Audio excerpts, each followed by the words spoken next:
Like, look at that.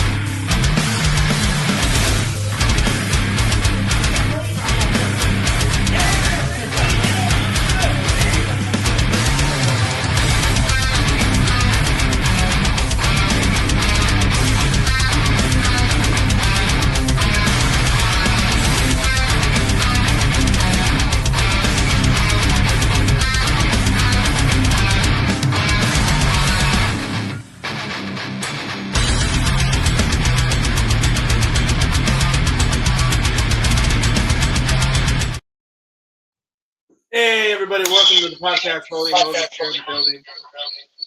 Turn that down. Hold on. Okay.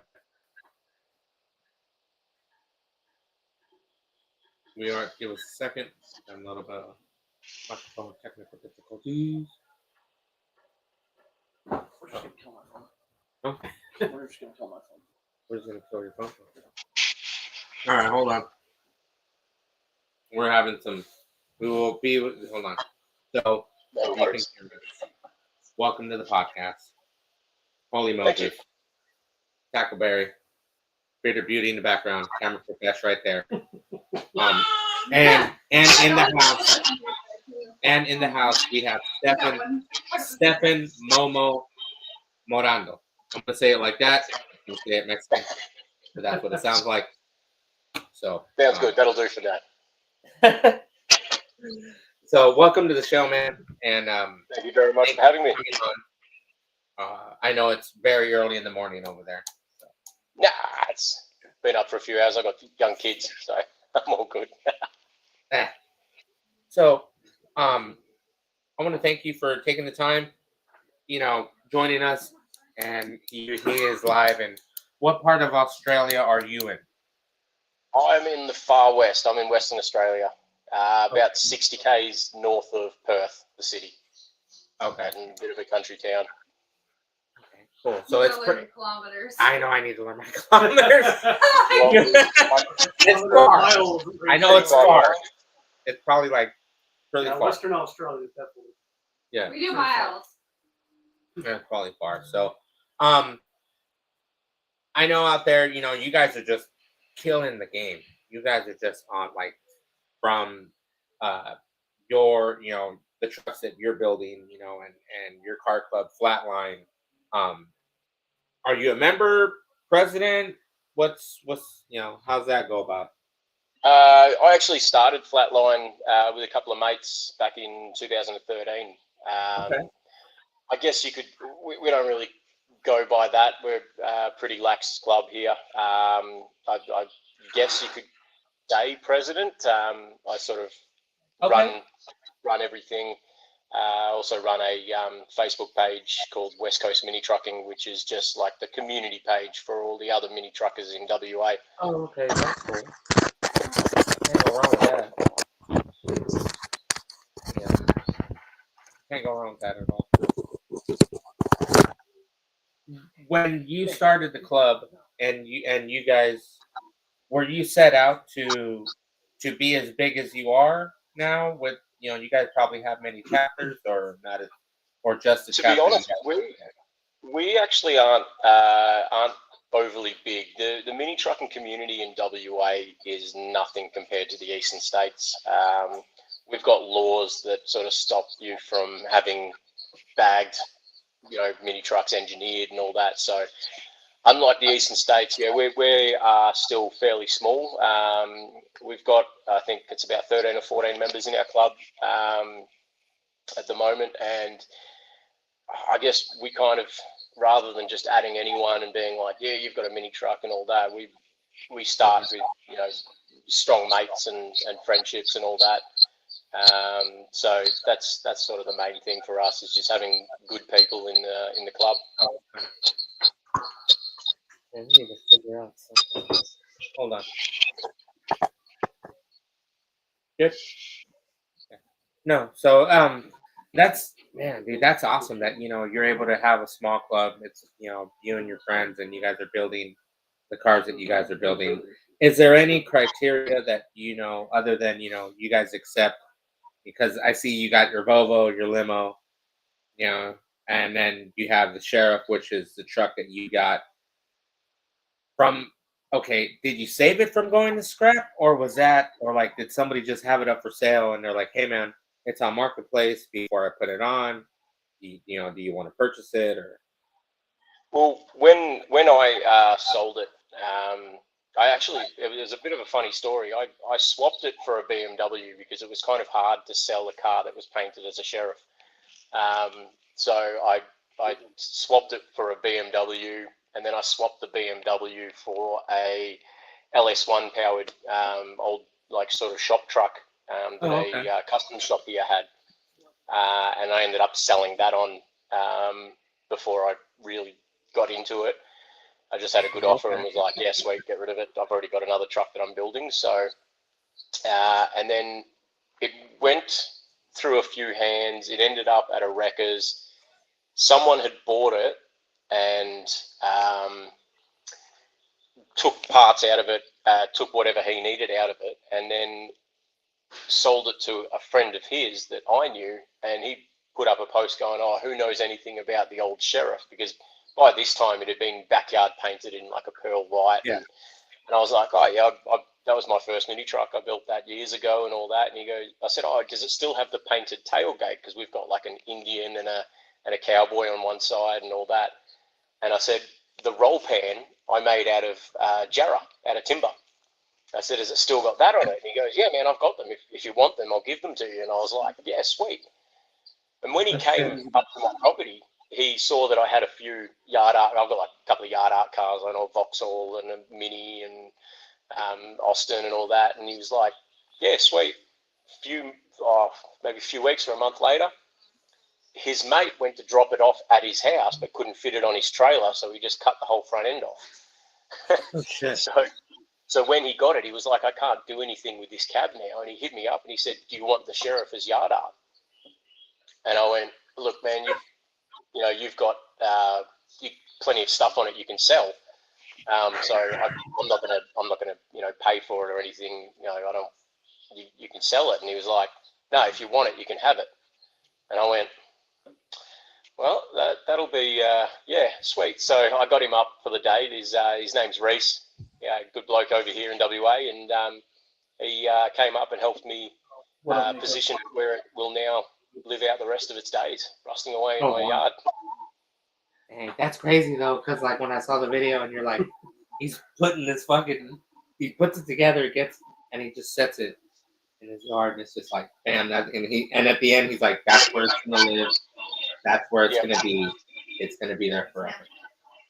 Yeah. Well, I might. No, it's not on his. That's what I was trying to figure out too. No, well, no, because it's picking up all of us. Yeah, that's. Have you got reverb? Yeah, a little bit. It's like a screech. Would it be that I've got you running through my speaker rather than my phone? Oh, he's got a speaker. We're like, what the fuck? Turn the speaker down. You can hear him now. So yeah. Is that better now? You still hear us? Yeah, I can hear you. Yeah. Sweet. All right. Yep. No, we're good. I was like, we thought it was on our end. We kept adjusting every 5 minutes. We kept adjusting it and adjusting it. Look at that. We're getting fucked with from tomorrow. I know. It's Thursday. Friday. Here. It's Friday's Thursday, already Friday fucking over with there. us. God damn it. God damn. Alex, That's I my got a ton of yard art, hardly any yard art anymore. LOL. Oh, yeah, but his is tight though, because like, so it's literally just the cab and the bed. Is there a frame to it or no? No frame. It's just the bed, which we call a tub over here, or a well body. The cab, the front end, and I've just got some stockies that I painted some white walls on and tucked them up under there. Oh, okay. Yeah. That's crazy. But it's tight though, because it's his first mini truck. So like, how many people can say like, "Hey man, I was able to buy back my first mini truck." Oh, you want to hear something funny? Let me guess, what'd you buy? I didn't buy anything. I don't have a mini truck. I'm still looking. Oh yeah, there we go. So I was at Hunter's school Oh yeah. Monday. Dude comes up, just starts talking. Oh, my first mini truck. It was a 07 Dodge Dakota, the real square boxy one. There's only 2 of them that have ever been bagged. One was in the cover magazine, and one I had and I sold it. 99% sure I bought it. Oh no! I didn't tell him though. I didn't tell him though. I'm gonna tell him next Monday when I run into him again. I just thought that was funny. I was like he's sitting here telling me about all the shit that he did, and I'm like, if you're listing the truck that I had, like, what the fuck? And I just kind of like, all right, we'll wait. But anyways, back to the shed. Right? Back to his shed. Yeah, I had this world. Sorry. Yeah. With your builds, and I've seen a couple videos, like you started doing the Suzu, and you started getting that ready. Is that more like another project that like you were able to finish up for yourself, or is it just something that was on the back burner? So before having this, which has been nicknamed the Fox, because originally when I picked it up it was silver, and I am completely grey myself, so I just sort of went with the silver fox theme. I had a truck that I saw pop up on Facebook. Like I found it was a photo of it, and it was an old build which we called the kebab, because it was so like hectic. It had all the tribal and everything, and so I ended up tracking the owner down and messaged him and said, "Look, are you interested in selling this? I want to save it." Because it was something that he'd built 10 years ago and then just pushed into his garage, and it was getting scratched by the kids walking past and stuff like that. So, and he's like, "Yep, yeah, no worries." I ended up picking up that car for $3.5 grand. It was fully painted. The interior had been done. It came with receipts from an audio shop who had done the interior and done this stereo install for like over $20,000. But he stood there and he was so reasonable. He was like, "Mate, it's got a $15,000 stereo in it, but that was 10 plus years ago. It's worth nothing these days." Carrie wants you to say aluminum. Aluminium. Yeah. Aluminium. Carrie, one of ours. Sorry. Sorry. Got that. Aluminum. And everybody. You said what? Yeah, aluminium. Aluminium. Yeah, I can't say it that way. Aluminum, Yeah, aluminium. everybody else says it's different than what you do. Yeah. I don't know why we just got up fucking. It's a dumb fucking Kelly. Fucking stupid. Kelly says, I know a bunch of minis for sale right now. Kenneth McKay has some. Tom Jenkins has some. Oh, yeah, Tom Jenkins got a lot. Posted a badass square Shit. and that features on one of my shirts. Nice. Man. Tom's got that fucking S10 for sale. He's got Everything. everything. Fucking Forerunners. Tom's got it all. Yeah. The Forerunners. He's a dealer. He's a mini truck dealer. Forerunners, the bread truck. If you guys need a bread truck. The Forerunners. If you need a bread truck, fucking MoMo. Fucking. Oh, that one. The Tacoma. And that's Imports on that one. Yeah. I know. I wonder what the fucking price is now. I don't know. To try to fucking import. You should probably ask the guy. Have you ever had to import anything from out of the States, parts wise or vehicle wise, maybe? No, I haven't. I mean, depending on what you call by import. I mean, a lot of stuff from eBay and stuff like that sometimes comes from the States. But we've got a plethora of wrecked vehicles and rodeos and stuff, because over here they're just used as farm hacks. So there's a lot that are wrecking and stuff for parts and all that. I mean, have a lot of good wrecking yards that have a lot of spare parts. Yeah, and Facebook Marketplace, people throw cars up on there. Gone are the days of wrecked for $100, but you can still pick up and sell parts off it, which is handy. You can get addicted to Marketplace, man, real fast. I don't know how it is over there, like how cheap some vehicles go over there, but over here, some of the vehicles you'd be like, what the fuck? Like that. We've That's definitely got a few guys in the club that are marketplace addicts. I've made a few memes about some of them, and always got put the marketplace down. Nissans out there. Yeah, they got 4-door Nissans, Mazda. Well, they're Ford Couriers and Mazda, whatever the ones that look like the B2000s and B22. I don't know. What did you say? What were they? What was it? B2000s. Oh, okay. Yeah, that's the one that looks like a fucking SUV. That's the one that somebody out here. Well, there's another one. I wonder if that dude bought it off Will Sanders. But there's that black one. Orange? That's the right-hand drive. There's an orange dual cab that ended up over there that used to be two-tone black and green. Yeah, I know which one you're talking about. It used to be orange. Yeah, it was a crew cab Mazda, and then somebody got the black SUV one out here that's bad. But out there, you guys can get them like nothing. Here the only thing we can get close to is a 4-door Nissan out of Mexico. Yeah, right. Okay. Oh, hard body. Yeah.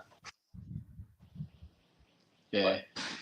No, it's funny though. Like you've probably seen some of the videos, and that I've always got rodeos or and all that, but deep down inside me, I'm actually a Hilux guy. Yeah, a lot of Tom has a lot of Toyotas. He's like a big Toyota guy. Yeah. And then Bearded Beauty over here used to own a couple Toyotas. Yeah. I've definitely got a soft spot for rodeos now because they're so like interchangeable with parts and interiors and all that. They're nice, dude. Shit, what was it? The red one that's out there from Negative Camber with the turbos in it? That one's clean. Rodeo. And that's crazy because there are Rodeos over there, and over here is Suzu. And the Rodeo would literally be the SUV one of a Suzu that's in the States. But it's a truck. It's a truck over there. Yeah, so we call them. So what are the? Because there were pups here. Yeah, there's pups here. But over there, they're Rodeos. A rodeo here. Rodeo here is an SUV. Yeah. Yeah, that's always a part. But yeah, at least they can go to the junkyard and go just pick up the parts. Or here we're like searching through marketplace, or we're buying parts trucks. Like I got a parts truck that I bought. Crushing them and stuff. Yeah, they're crushing. Not even pulling all the parts out of them. Yeah, or people are parting them and then couldn't sell the parts, so they crushed through all the parts to scrap. And out here, dude, it's scarce. Yeah. You got to find a honey hole of someone that's slanging parts, or or someone that's got a parts truck they're trying to get rid of, because some of the prices for some of the trucks out here are a little bit out there, Yeah. or like a stock looking truck, and all they did was put wheels on it. Yeah. And it's like, I get it. Our SUVs over here in the Rodeo, what you call them, we got them there called front end. But we actually. You order them? We didn't like have different year makes and models of Rodeos, or different.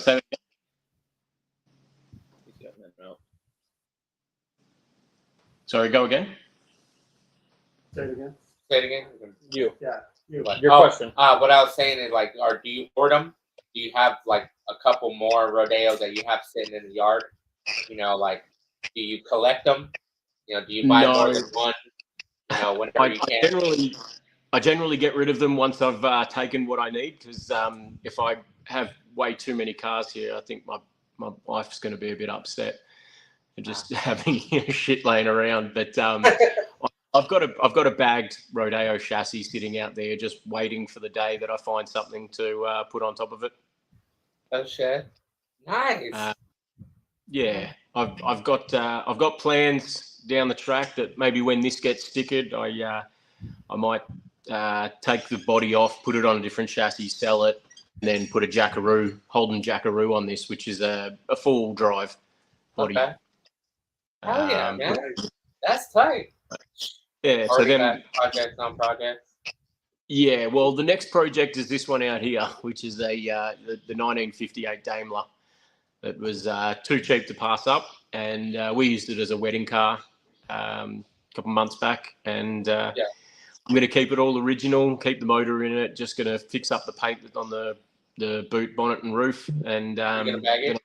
bag it and watch all the old biddies when I rock up at an old English car show, and they go, "Oh, look at this lovely old car," and then. Oh, and they go right rolling it. Yeah. Why did you do that? Yeah. Oh. So that's the plans for that. All right, yes.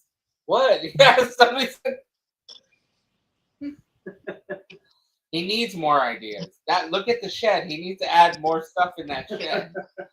I don't want to take up too much space. I'm already blocking the screen a bit.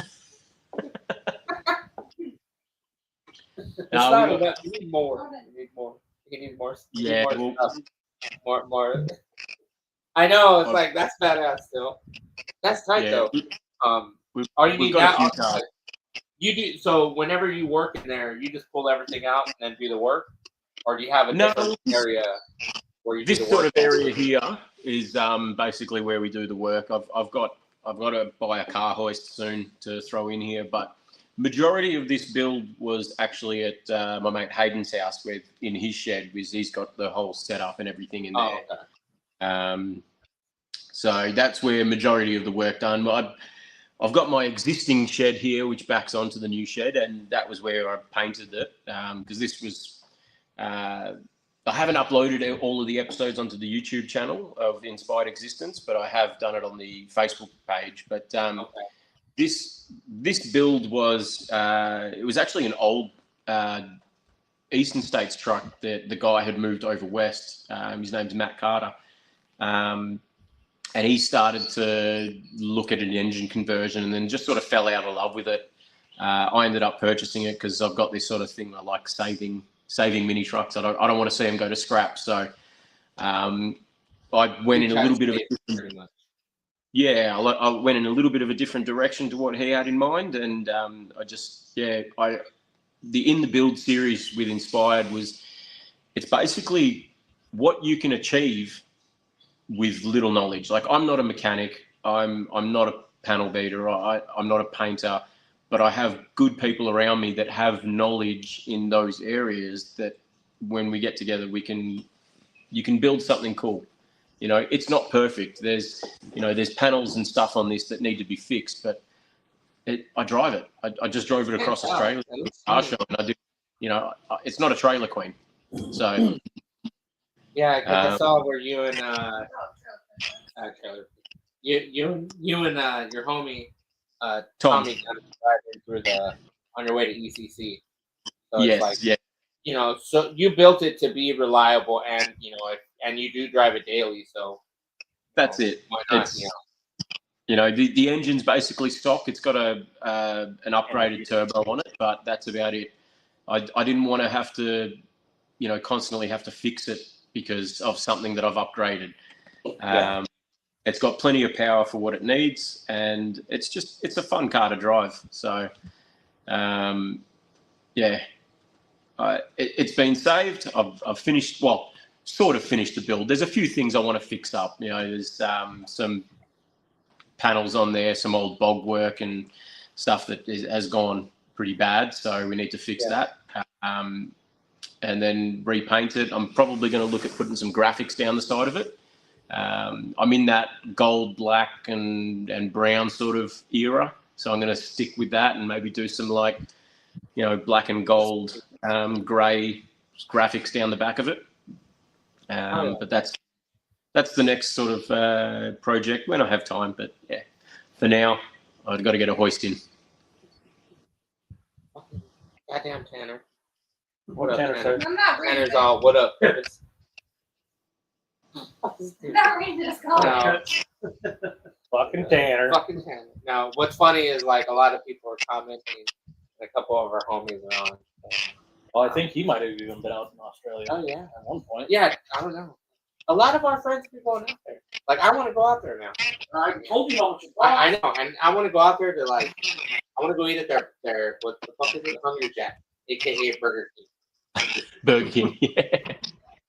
Well, Moses, if you ever come out, mate, here, You can come stay in my bedroom up here. You can Oh, nice. stay Oh, above yeah. the You bar. show a big ass spider. Yeah. Oh, hey, okay. So no, I don't know what the fuck those are. Those big ass spiders. They're.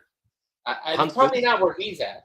Yeah, do that. I don't know. Your normal spiders are like fucking huge. I don't think they drawers. have that. I don't. Do they have? Yeah, they got. Australia. we Well, did. they got spiders, isn't it? No, it's probably a certain part of Australia where they have that. I don't You think not it's. have big ass spiders? Yeah, we do. We get big spiders here. I Yeah. reckon the Those main are ones those. you got. Okay, so really, those are the ones that are like really huge and stick to the fucking side of the wall. I've never seen them around my house, but yeah, Oh shit. we get them. I thought that was like AI. Swear to God, I didn't think that was. Is it summer there? We're just coming into summer. So what are we? November next month. Yeah, December. remember they're in the future. Southern Hemisphere. Remember they're So in the we're future. almost winter, if not winter right now. We're We're a day Northern behind. Hemisphere. They're Southern Hemisphere. It's a Friday. So They're- Very it's ass. our winter. It's their summer. Their summer, or our summer. Their winter. it's like on The Simpsons. Their toilets go the other way. Do Yeah. they actually spin the opposite way? Yeah, they certainly do. Yeah. I'm just My brain is just blowing right now. fucking bearded beauties like He's like, Oh, yeah, no, we're that's coming what- into summer, and I'm like, wait, we're over here. we're I over tend to here watch going the into shit go winter. down. Yeah, winter and rainy, bro. Like super rainy. Because Like of it's the been access raining. to the- Yeah, I know, but I don't Yeah. think of it that way. Yeah. You know what I mean? Arizona, it doesn't rain. So when it rains and it's cold, it's fantastic. Yeah, if you ever come out to Arizona, don't come during the summer. No. No. Well, for them, it's probably normal. Well, I don't. Well, think, no, they would be Well, leaving they on their have winter. Celsius. I don't think it's a Celsius is different. 115 is probably way different in Celsius. 0 degrees Yeah. Celsius, Hang on, 32 we're gonna look degrees. this up real quick. Hold on, weatherman's gonna look Weather it up. Probably be like Bearded 42 Beauty's gonna look degrees up or something. and figure out. 0 degrees Celsius is 32 degrees Fahrenheit. It's Which is 46. freezing. 46. It's 40 degrees Celsius. Where I he's don't. at. Okay, has it ever Is gotten that that what it hot? says right Yeah. Yeah. So where I live, it gets pretty hot. I mean, it's already starting to get hotter now. But when I was up in the mines, it's super hot. Like by now, it's already in the mid 40s, and we haven't even hit summer yet. Okay, Like but I is it humid or is it dry or is it like It's mid humidity? 40s. Mid 40s. It sort of depends on where you are around here. But yeah, whether it's humid or not, it's hot. now? In the desert. Oh, So cunts. hot. He said, "What up, cunts?" And they call everyone cunts down there. I know because it's a normal word for them. It's a Use term it of in all endearment. different contexts. True. Yeah. Yeah. I'm gonna say If that. we call you mate, I want to bash you. If I call you a cunt, we're gonna go have a drink. There we go. So that's like a southern word here. Yeah, that's like You that's wanna like say you're cunt? you're mad at your old lady. You stupid. Fucking call me out and see what happens. I know. I See, said- see, I was she's about already to mad. say. I didn't even say the We're word. gonna call that. Ah, So horrible. that's the So horrible. problem. Women seem to take offense with that word here. Yeah. Just a little bit. No, You but guys made it offensive.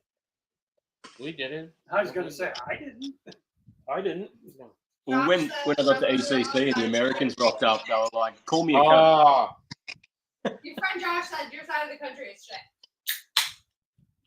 it's like dude in America. Gary. Suck cunts.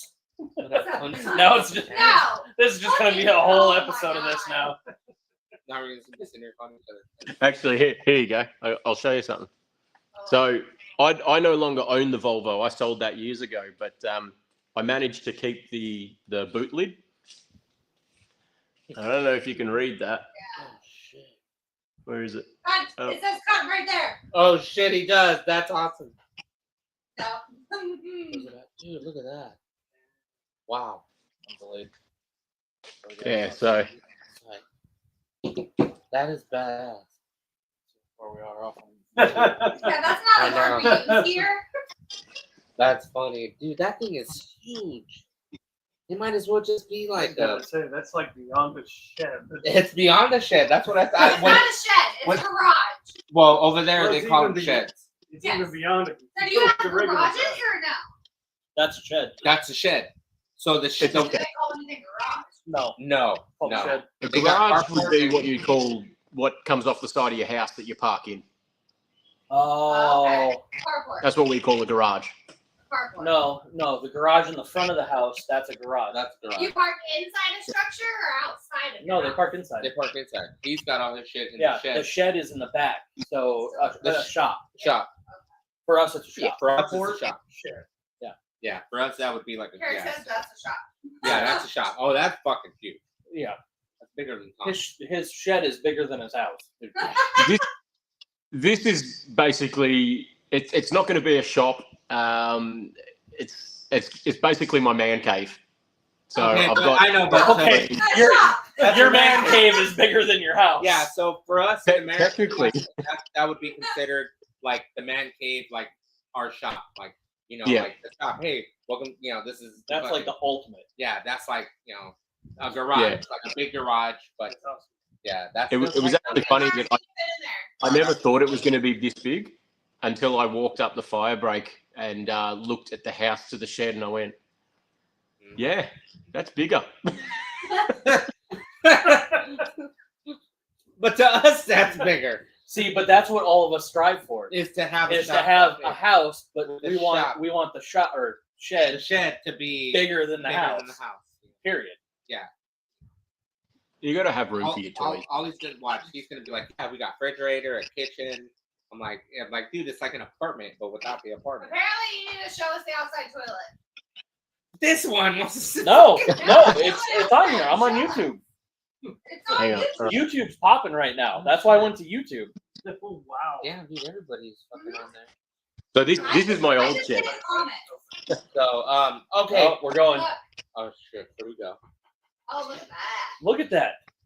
I gotta say now I'm Look delayed. at that. Okay, now you're stuck there. We don't want to see the toilet. Oh, there's the limo. Damn. Ah, fuck yeah. I think So that's the limo. Oh, there he is. Fuck yeah, dude. That is badass. And I guess That's the that was limo. Tommy. There you go. There's my outside toilet. Okay, Carrie says flush the toilet. fucking shit. That's Dude, what's calm down, Gary. This fool wants to see the goddamn phone. Oh, that is outside. That's so tight. And that's all your property, or is that the neighbor?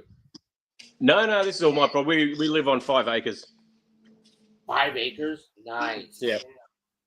So that's the Gives that's me the ideas. outside. Oh, look at the pool. Well, that was my next question. And yeah. Out there. Yeah, There's Oh, the- I already noticed the pool. I didn't Go to even. Arizona. Damn, dude.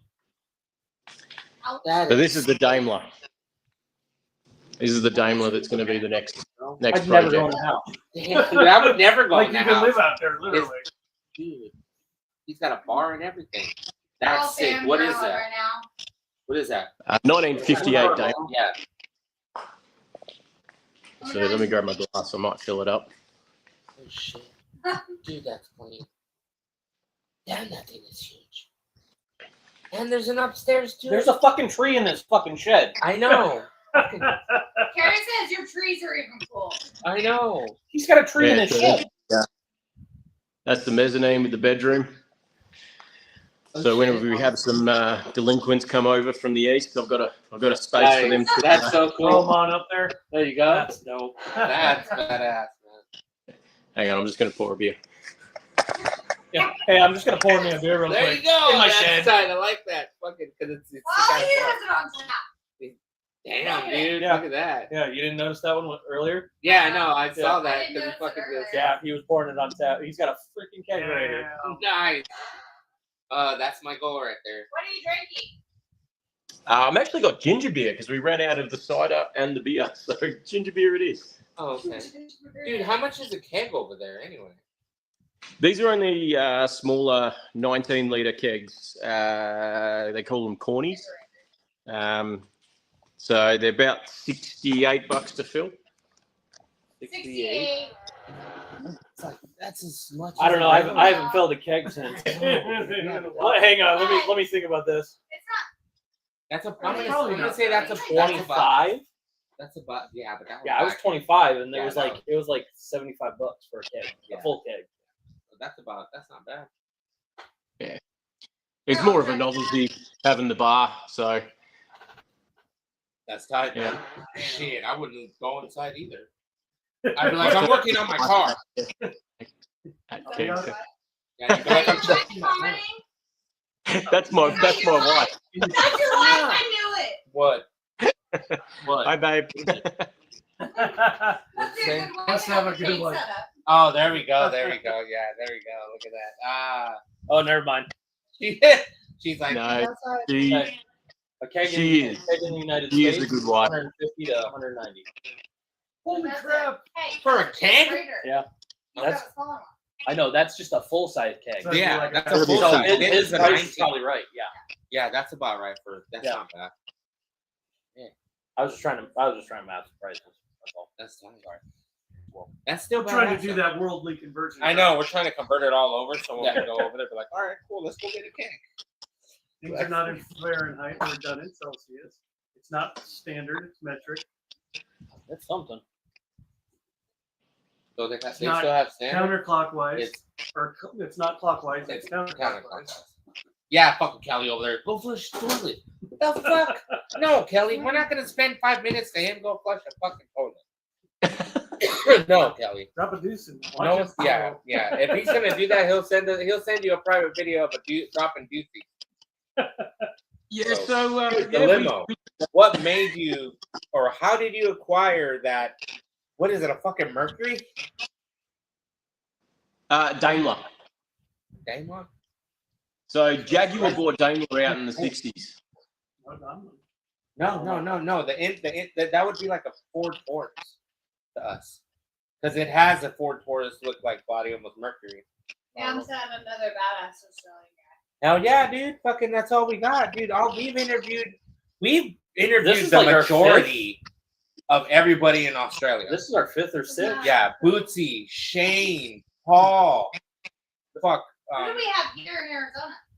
No, That's saying Bo. Australia. Oh. Bo Yeah. when he was here, yeah. Yeah, so there's four. James James five. lives in Las Vegas. Who has her level? Uh-huh. Her level right Oh now. yeah, he's from Australia He's from- too. Oh, yeah, Yeah, there's our six. from Yeah. level suspension. Yeah. Thomas says limo. Ford limo. So it's Yeah, yeah, Ford, it's a Taurus. It would be our Ford Oh, Taurus. Limo. Sorry, I thought you were talking about this. No, the one outside. Yeah, the one outside. We're stuck on The the, limo. outside. The white car. It's The the white Ford car. Falcon, or we call it a Fairlane because it's the upper class version. Okay, one more time. That's a Fairlane. The one behind. Yeah. us, That's weird. See, because when I A think Fairline for Fairlane, out here is way it's different. way different. Oh. Damn. Yeah, it That's, is, yeah. okay, so what made you go after that? Was that a Falcons car? are like a Did sports you car. save that one also from someone? It was back in 2020. ECC was happening, and our cars weren't going to be ready to drive across Australia for the show. So one of the boys in the club said, "Who wants to buy a limo?" And 6 of us went, "I'm in." So it was $7.5 grand. We split it between 6, so it was like $1,250 each. Okay. Now with like a couple of guys pulled out, so there's only 3 of us that own it now. But the show got cancelled in 2020 and in 21, and in that time we held on to it and we ended up airbagging it. And then in 22, which I think this is actually the video from when we drove it over, but we decided, we got 5 of us in the limo and drove it over. And to be honest, it was actually one of the most fun trips that we've done. I know, dude. I saw some of the video when you guys took that thing driving. I was like, dude, fucking that with TV inside and everybody just pass the fuck out, and then you guys hit something or some shit. You know. My Something like that. my beautiful wife who bought the keg, as she's got someone that wants to say hello. Oh, okay. Oh. So ECC. Nope, little baby. Oh shit. Little baby. Oh, Sorry, we're look at delayed that on baby. we're delayed on our end. Aw. Look at that. This is my daughter Frankie. Oh shit. There's Get baby. your mini trucker. Get your Yeah, mini yeah. trucker Oh, right the there. baby. Baby. Fucking camera perfection. 2 seconds. That's awesome. Do you guys take them with you sometimes to some of the shows? No, if we do like a little local car show, we do here, but it's too far to take them over. Oh, okay. It's 4 days of driving to get over to the east. Oh, okay. It's just too long. You know, because being having to be a father, and then luckily that you work for yourself, so you get to spend a lot of time with your family, so which is pretty cool. That's right. Yeah, it's definitely handy working for myself now and being able to spend some time. Are you going to build anything later on down the line as your child gets older? Or you just going to see where that plays?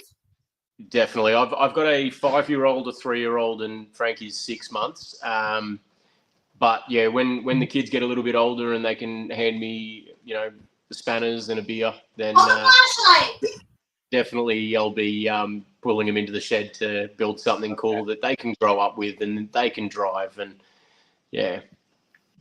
But for now, I just party with my own toys. My missus has always been a Mini fan, so maybe one day down the track we'll buy a Mini. There you go. Just be careful walking, because you might step on some Legos or fucking fall over and fall on top of Aquaman. Yeah. Oh yeah, definitely stepped on a few kids' toys before. I broke my TV by putting their toys away.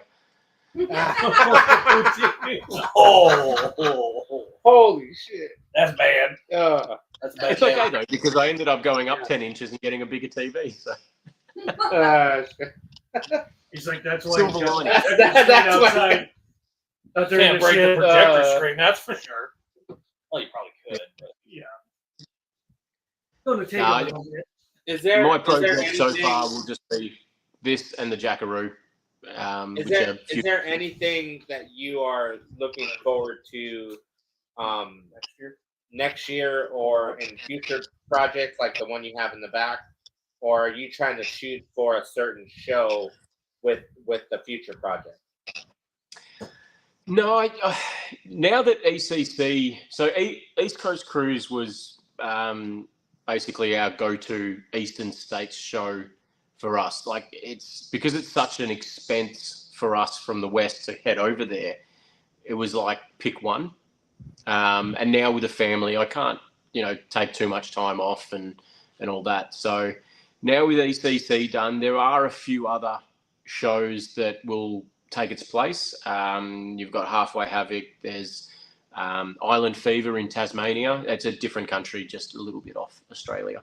It's and then there's a new one that's taken over the time slot from ECC called the Get Down Show, which was run a few years back and they had good success, and so they're starting that one back up. So I originally grew up on the Eastern States in Melbourne, so a lot of my family's still over there. So I can probably swindle a little holiday over there to dump the kids at grandma's house and go to the show with my wife. So nice. That'd be nice. Oh yeah, that's awesome. At least like when you go, you can kind of visit. Yeah. Yes, yeah. 2 birds with one stone. We actually ran our first drive-in and drive. Are you fucking kidding me? Are you fucking kidding me right now? Who the fuck sent $12? We have a truck. This is not, man. Moses, it's on the screen. it's on the screen, Moses. You have to do it. No, You have to do it. Hold on. All right, Momo. If you don't know about Just this, 1 minute. all right, Momo. No, I was. Have you watched Sandlot? All right. Okay. No, Momo. This is how it goes. It used to be a joke. Oh, it's Goonies. It used to be a joke. Okay. And one day it came across the screen as a joke, and now people pay me. Yes. Yeah. I'll join in. Yes. Oh, there we go. People pay to see that. I know. Sorry to burn your eyeballs. Oh no, he's doing it. Yeah. That's awesome. I'm not alone. See? There you go. That's why we had to do it. We just got to truffle shuffle all the way from Australia tomorrow. Here. No, tomorrow. Tomorrow. Yeah, tomorrow. Thank you, Momo. Thank you, Momo. That makes that even so much fucking better. There you go, Tanner. That was There you go, Tanner. Somebody fucking do it. She did. She did. Yeah, she's all Got my send 12 it. bucks now. You told him it was me? Someone just asked, and I just No, paid the $10. That's how Well, it I goes. mean, if anybody's paying attention to the So Bottom. it was a So joke. I said we all love the Goonies. Everybody does, dude. everybody That's- loves Goonies. Hell yeah. If anybody else would like to Now it's just contribute, fun and you know I where can't it is. resist. If everybody wants to contribute. It's you just put Hey, $100 in your Just pocket. hooking you up, brother. I know. It's just, and no. Well, I can only imagine how ECC works. There's got to be shit like that going down. You know what I mean? Like I've seen some videos when they go to those campsites. You know, their version of campsites. There's a reason why I put that back on the bottom. Yeah, I figured. Just in case anybody in Australia wanted to donate. Donate, Good yeah. cause. Just a couple of the friends out there. So Anyways, back on the ranch. back on. Back on the ranch in the shed. How? In the gigantic, beautiful shed. Momo joining us from his man cave. What would be the Mansion man? shed. Yeah, his mansion shed. Dude, I'm so jealous right now. On the next episode of Momo Shed, you know, he joins us. It's not cribs in Australia. No, it's a It's shed my store. shed. It's the shed So tour, welcome yeah. to my crib. Yeah, MTV There did it goes. anything? He had it. I'm actually looking forward to the next fight me and my wife have because I'm just going to stay out here for a week or so. Yeah. Oh, stop it. We shouldn't laugh and condone that. No. But Oh, no, we I have know. to condone it. But I understand what he's saying. You two are married. He can laugh. I can still laugh. Oh, No. I'm laughing. It's hilarious. It's only. It's. That It's was all fun. good. It's all good. Oh man. All fun and games. How? Then you With, get kicked out in the shed. Yeah, until you get kicked to the shed. right to you. Then it's just We're fun. gonna do this. He's like, I don't want to go to the shed. That's Don't make me. We're gonna both be sleeping in the Yeah, shed. that's always hilarious. Like that's the screwed up part. For my leg, Nope.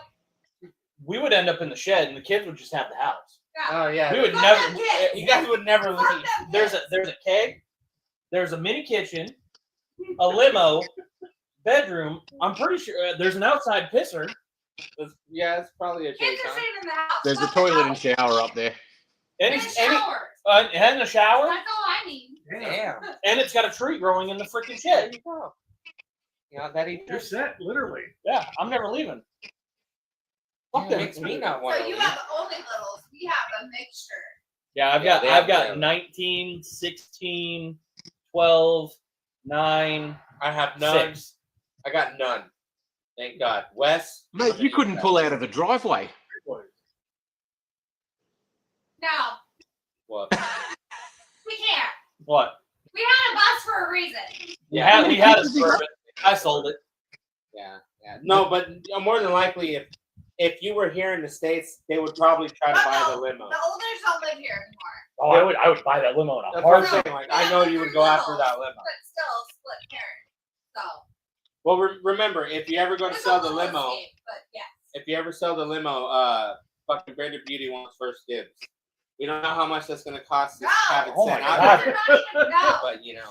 You don't want to ride around in the back like a real princess? To be Aha! honest, I don't think we'll sell the limo for a very long time. I would. It's now on Oh, Club wait, Red. it's okay. Tom had one. We had the bus for a minute. We Yeah, thought yeah, it was gonna be enough for Yeah, all of Tom. our kids. Tom had that SUV limo. Uh-uh. No, the big He old had, trucker. yeah, he had the big Yeah, the big monster. Yeah, the big monster truck one. But before that, Tom actually had a limo. Oh shit. He showed me pictures like way back in the day. I remember. Who was it? I don't know if it was Jerry from Negative Camber who had the excursion limo. Oh yeah, I remember that one.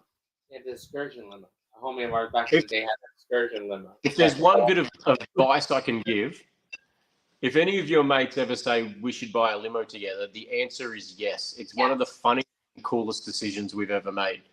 And because of the age of it, it's now on Club Rego, so it only costs us $190 or something per year, which we split between 3 people. So it barely costs us anything to keep it, and it's just fun to have. Like the amount of friends that we've taken to weddings and bucks parties and stuff like that in there. It's just, you know, it's funny when you tell people you own a limo and they He's go, making Dude, that's if you think about it. Why didn't I do that with the Suburban? You could have just fucking gave people bus rides and fucking drive them up and down the street and shit. I can only imagine. I can only imagine him driving like a bunch of kids to a pizza party, you know, Or prom, or you know, or Chuck E. Cheese. Well, I don't know if they got Chuck E. Cheese over there. You got any really cool every now and then? Do you guys have any really crappy cheese places that are for kids? Crappy what? Like Chuck E. Cheese. Places. Yeah, like here we got Chuck E. Cheese, and that's like the Chuck E. Cheese that opened up probably about half an hour away from where I live. Okay. Never seen it before. I didn't even know we had them in Australia, but there's one in a place called Joondalup. You got Peter Piper? They got Domino's. They probably got Domino's. There's Carl's Jr. over in South Australia. Carl's Jr. Carl's Which Jr. apparently Hardee's, yeah. Yeah. Hardee's. In South Australia. Okay, so from your house, how far is like the stuff that you normally go to? Like, you know, like if you're at home and you're like, oh, I want fucking Hungry Jack. Fucking go mob the Burger King. So we've got a suburb about 20 minutes south of us that has basically everything. There's the hardware store. There's a full shopping center. There's all so that has expanded really quickly over the last 5 years. And so that's basically your go-to. It's got everything that I need, especially for work and all that kind of stuff. So that's pretty handy. Okay, and like if you want something different, do you drive farther out? Yeah. I'd say most of the stuff that I would need would be within an hour drive. And then you guys, I know they got Amazon over there, so you guys order shit from Amazon and whatnot. Yeah. Okay. I mean, personally, I don't. How many actual, like mini truck shops are still active out where you are at? I wouldn't say there's any. There's custom shops that build custom cars, but as like specific sort of mini truck shops. If somebody wanted to take their truck to go get bagged, you know, you'd be like, hey, go to, like, what's his name? Pneumatic Customs. I can't remember his first name. Davey. Yeah. Right? Okay. Yeah. Pneumatic Customs, like a shop that you can take your truck, have it built, you know, and then, okay, cool. Yeah. So there are some, I'd say maybe like reputable, that are well known, maybe a handful. But because of the laws over here, majority of the mini trucks that get built are backyard builds. They're built in someone's shed, whether it's through a mate that does it who is, you know, capable of doing that stuff or not. But majority of the stuff that's built in WA is backyard stuff. Oh, wow. Because I think they don't like adjustable suspension. Well, because a lot of the guys that we've interviewed told us that you have to have an engineer come out and look at your vehicle as you're, you know, when you build it. Yeah. Because it's got to meet the standards. Yeah. Little trick. Airbags are okay, but hydraulics are kind of Yes. Yeah. Little trick to that is if you keep it registered, the cops don't know until you get pulled over.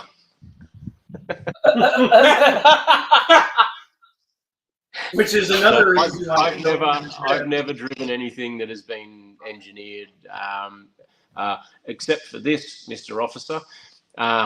So it's you run the gauntlet. We know we're doing something wrong. If we get pulled over and it gets stickered, then that's on me. That's just something that you gotta. Canary, yeah. Have you been canary?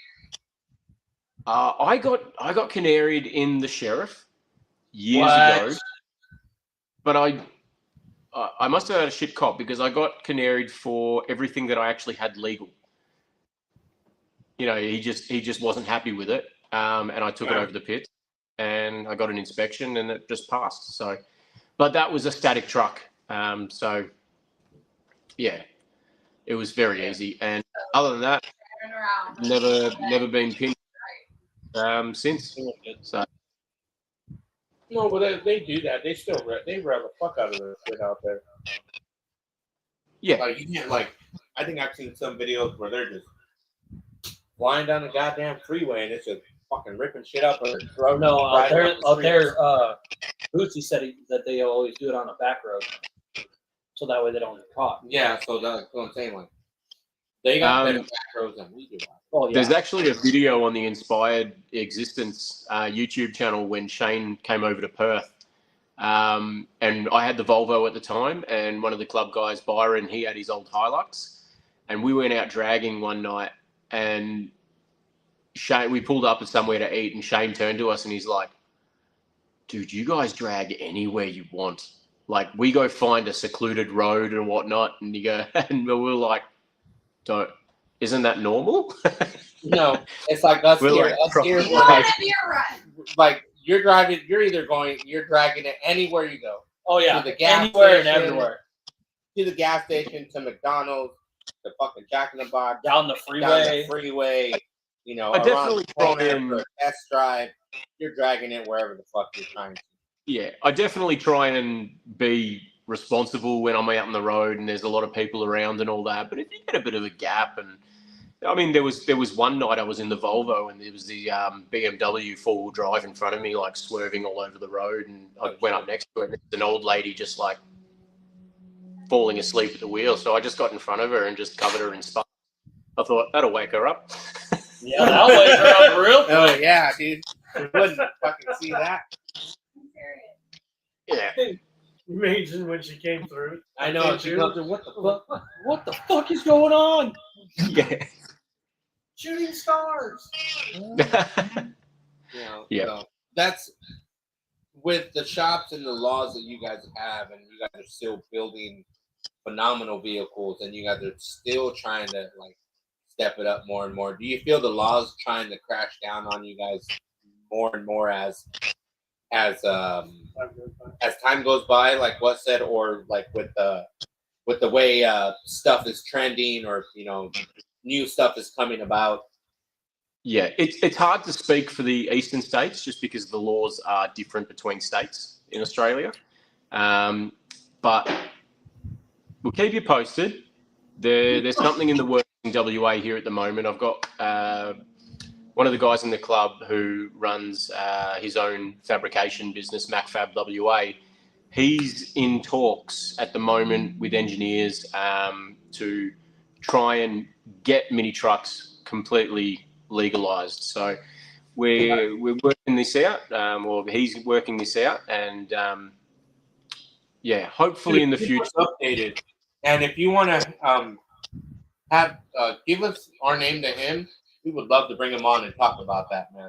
That's something that's unheard of that we in the States would never even think of trying to do. Like, no, because I mean, for us, I mean, if you get the wrong cop, you're getting the book thrown at you. Yep. But every now and then you get a cool cop where he's like, dude, this thing's badass, and then they're asking you 100 questions about what's going on, like, oh, how did this? How'd you do that? How'd you do this? Who did the work? And then you get the one question, hey, I'm not working on the car. Yeah. Yeah. Back when I had the Volvo, I had a second bonnet cable because I had a Toyota 1JZ in the Volvo.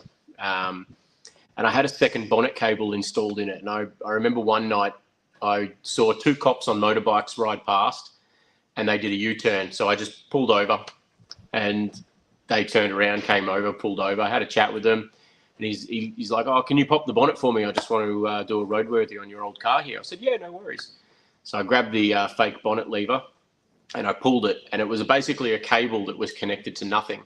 So it sounded like when you pulled it that it snapped, and I pulled it, and it came through the car, and I went, uh-oh. He's like, what's wrong? I said, I think the bonnet cable just snapped. He leant in the car, grabbed the cable and pulled it out, and he's like, oh, yeah, look, you better get that fixed because it's a legal requirement just in case there's a fire in your van. yeah, look, I'm really sorry. It's a 40-year-old car. And he goes, no, that's all good. That's all good. And I just had a little bit of a chat with them. How's your night? How's this? And they were like, yep, no worries. Have a good night, boys. And I was like, thank you very much. Yeah, dude. Faded cable. That is fucking hilarious. Played it off as it was broken. Holy shit. That's awesome.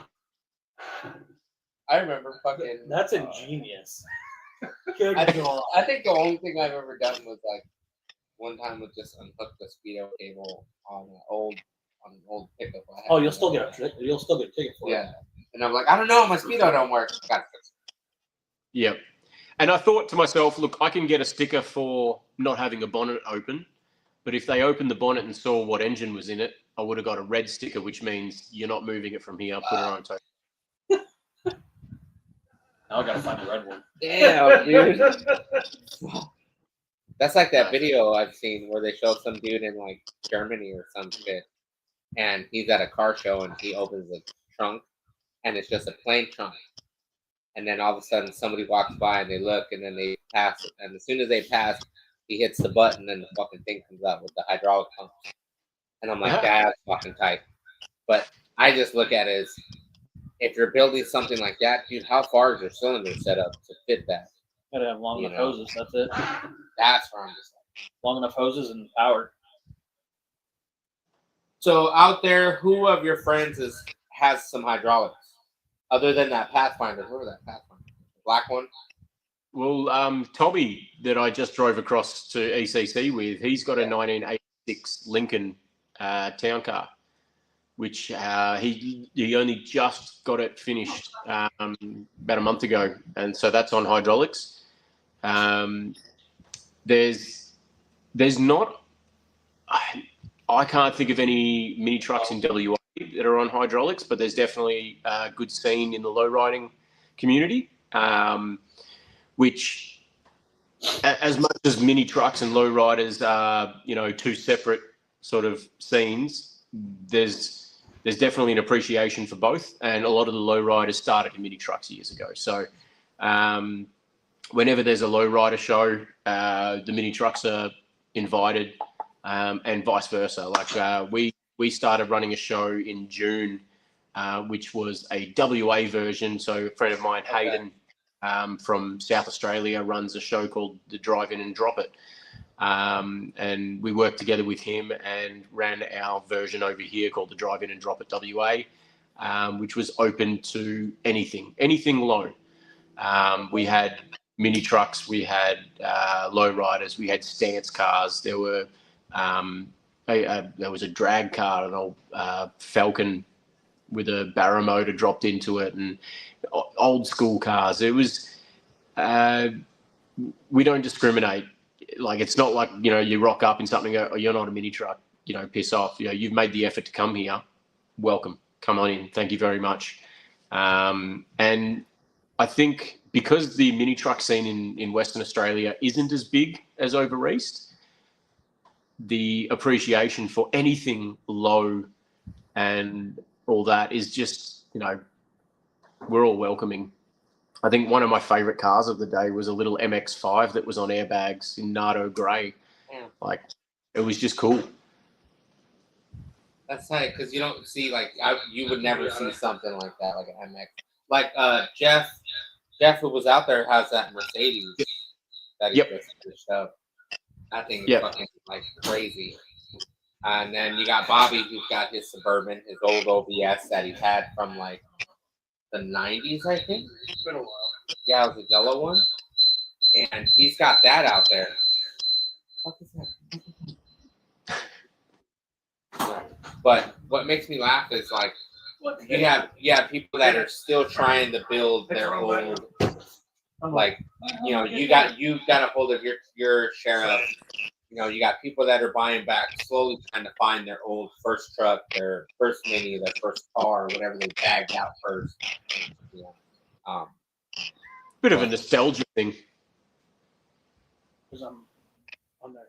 Oh, no, but it's just crazy because a lot of people that are building awesome cars and are building stuff onto the level that you guys are doing, and you guys are fighting a lot of laws to be able to build the stuff that you guys want, Yeah. and it's got to be a hassle when it comes to, like to get it tagged or inspected. It's got to cost an arm and a leg at some point, or they Yes, it does. raising the price when it comes to registering older vehicles, like mini trucks like that out there, or does it depend on the year, make, and model? I believe in Australia it goes off like types of cars and like the weight of them. Like if you're driving a little, 3-cylinder thing around, the registration's a lot cheaper and all that kind of stuff. But yeah, like for a customized car, you're not paying any more in registration. You just pay more in insurance because you're adding added things on. Okay. So you guys probably got insurance companies like our version of Haggerty, where if you send them receipts and stuff on a I can mini do it truck. through Progressive. Progressive. Yeah, because I've been with Progressive for so long, I can, if I build a truck from scratch, I can send them all the receipts for everything, and then it'll make my coverage cover everything that's already done. Oh, okay. Which, if I do it in the shed like he does, who's going to write that bill? If I'm doing all the framework, if I'm doing all the mod, if I'm doing all this extra, who's going to Fair estimation. Like, okay, so what would a shop charge? Yeah. I would have to find somebody that could write up a shop bill, pretty much. Well, estimates aren't that hard, just depending on what you're trying to. But I can't write my own estimate for my own shit. Yeah. Yeah. I would have to get an LLC, create an whole shop. It'd be a whole process. All right. Yeah. My question is, you got liquor stores out there? Like ghetto liquor stores, like where you can do a drive-through and pick up a soda and some, like a 40 or something? Yeah, definitely. We've got our drive-through bottle-os. Not all of them are. Like you got some that are in shopping centers and stuff like that. But yeah, definitely got the drive-through bottle-os. I tend to like to get out and have a look around, see what's on special. But nice. Oh yeah, that's the shit right there. That's what's tight. Yeah. Okay, so how far is one of those from your house? At that shopping center, like 20 minutes away. Yeah, there is another place that's about 15 minutes, but it's a small country town, so less options. Small country town. Yeah, you said that. I know. Whatever flavor you feel like. I can't wait to go out there. I want to go out. I want to go out there now, so bad, just to go fucking. We can stay. Mate. I told you, there's always a bedroom here for you. Yeah, it's up there in the well. I don't know what they call a loft up there, but we're sleeping in the shed. Yeah, we're sleeping in the shed. We're sleeping in the shed. Yeah. You can say you're above the bar. Oh yeah, we're sleeping above the bar. Above the bar. No, above the bar. Oh. You'll be using the outside shit. Yeah, I'll be using the outside. Dude, that's what's crazy is because, and you guys are all the shows that you guys have like spread out accordingly, or like you got some that are like here we have one show and then right after that a week, not even that same or the next weekend, there's another show. You guys have heaps. Yeah, no, you guys have heaps over there. I think because the major shows they're all tried to sort of be spread out so people don't get overwhelmed and go, well, I'm going to pick one over the other. They can actually make it if it's every 4 months, 3 months or whatever, and justify that. But majority of them, well, all of them are on the eastern state, apart from the drive in and drop it in South Australia. Here it's very eastern. Like you have one show that's one weekend, and then you have right after that either almost that same next weekend or the next weekend right after is what? Pines and then No. So we have the one that's coming up right now is Severed in the Southwest is January 31st. And then the following weekend is Sunset out in Peoria. But the one before that, there was a Day to Remember, and then another one that was right after that. Pines. No, Pines was in October. And then right after that, there's what, a data No, room? no, there's nothing. It was SEMA. Oh yeah, It because was SEMA. SEMA, SEMA, and Data then Remember. Then Data a data Remember. room. Yeah. Next weekend. Do you guys have anything like out there that is kind of like SEMA compared to here? Where you guys go into the big show and different products that are coming out for automotive stuff? Yeah, so there's like, you got Summer Nats, which is a massive, I would say, sort of different styling, but it brings in the high end of the Australian car builds. A lot of them are old, Holden Monaros and, your old Fords and Chevs and stuff like that. A lot of customized cars. A few of the Severed guys and all that are taking their cars into there, but yeah, nothing compared to SEMA. Like from what I've heard, SEMA is one of those shows that you could walk around for 3 days and not see anything. Yeah. Yeah, Dino's is about to get that same way. Just to recap, Really? Dino's was the shit. It's an Oh, all just Chevy like show. you. It's Yeah. an all Chevy show.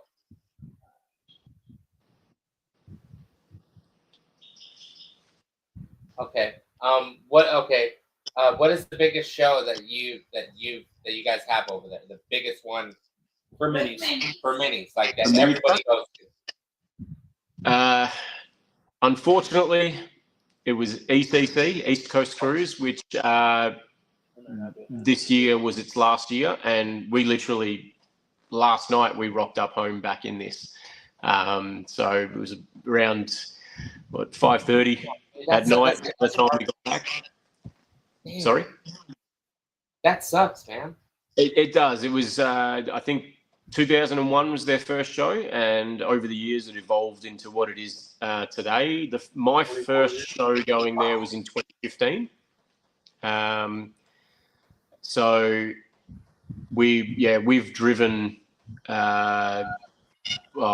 six times to the show. We flew once, and then there were 3 years that were cancelled due to COVID and personal reasons. The last year's show. Well, you could have done a virtual car show. Oh, virtual car shows are a joke. That's a joke. I remember them. We do virtual car shows every time we get a new car. Yeah. Every time. Yeah. But East Coast Cruise has been the biggest over the years for the Australian mini trucking scene.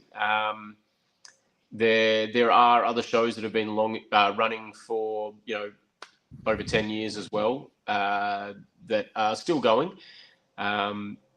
So I think that's just where we've got to shift our attendance to some of those other shows and keep the scene alive, not just sort of give up because Coast Cruise is done.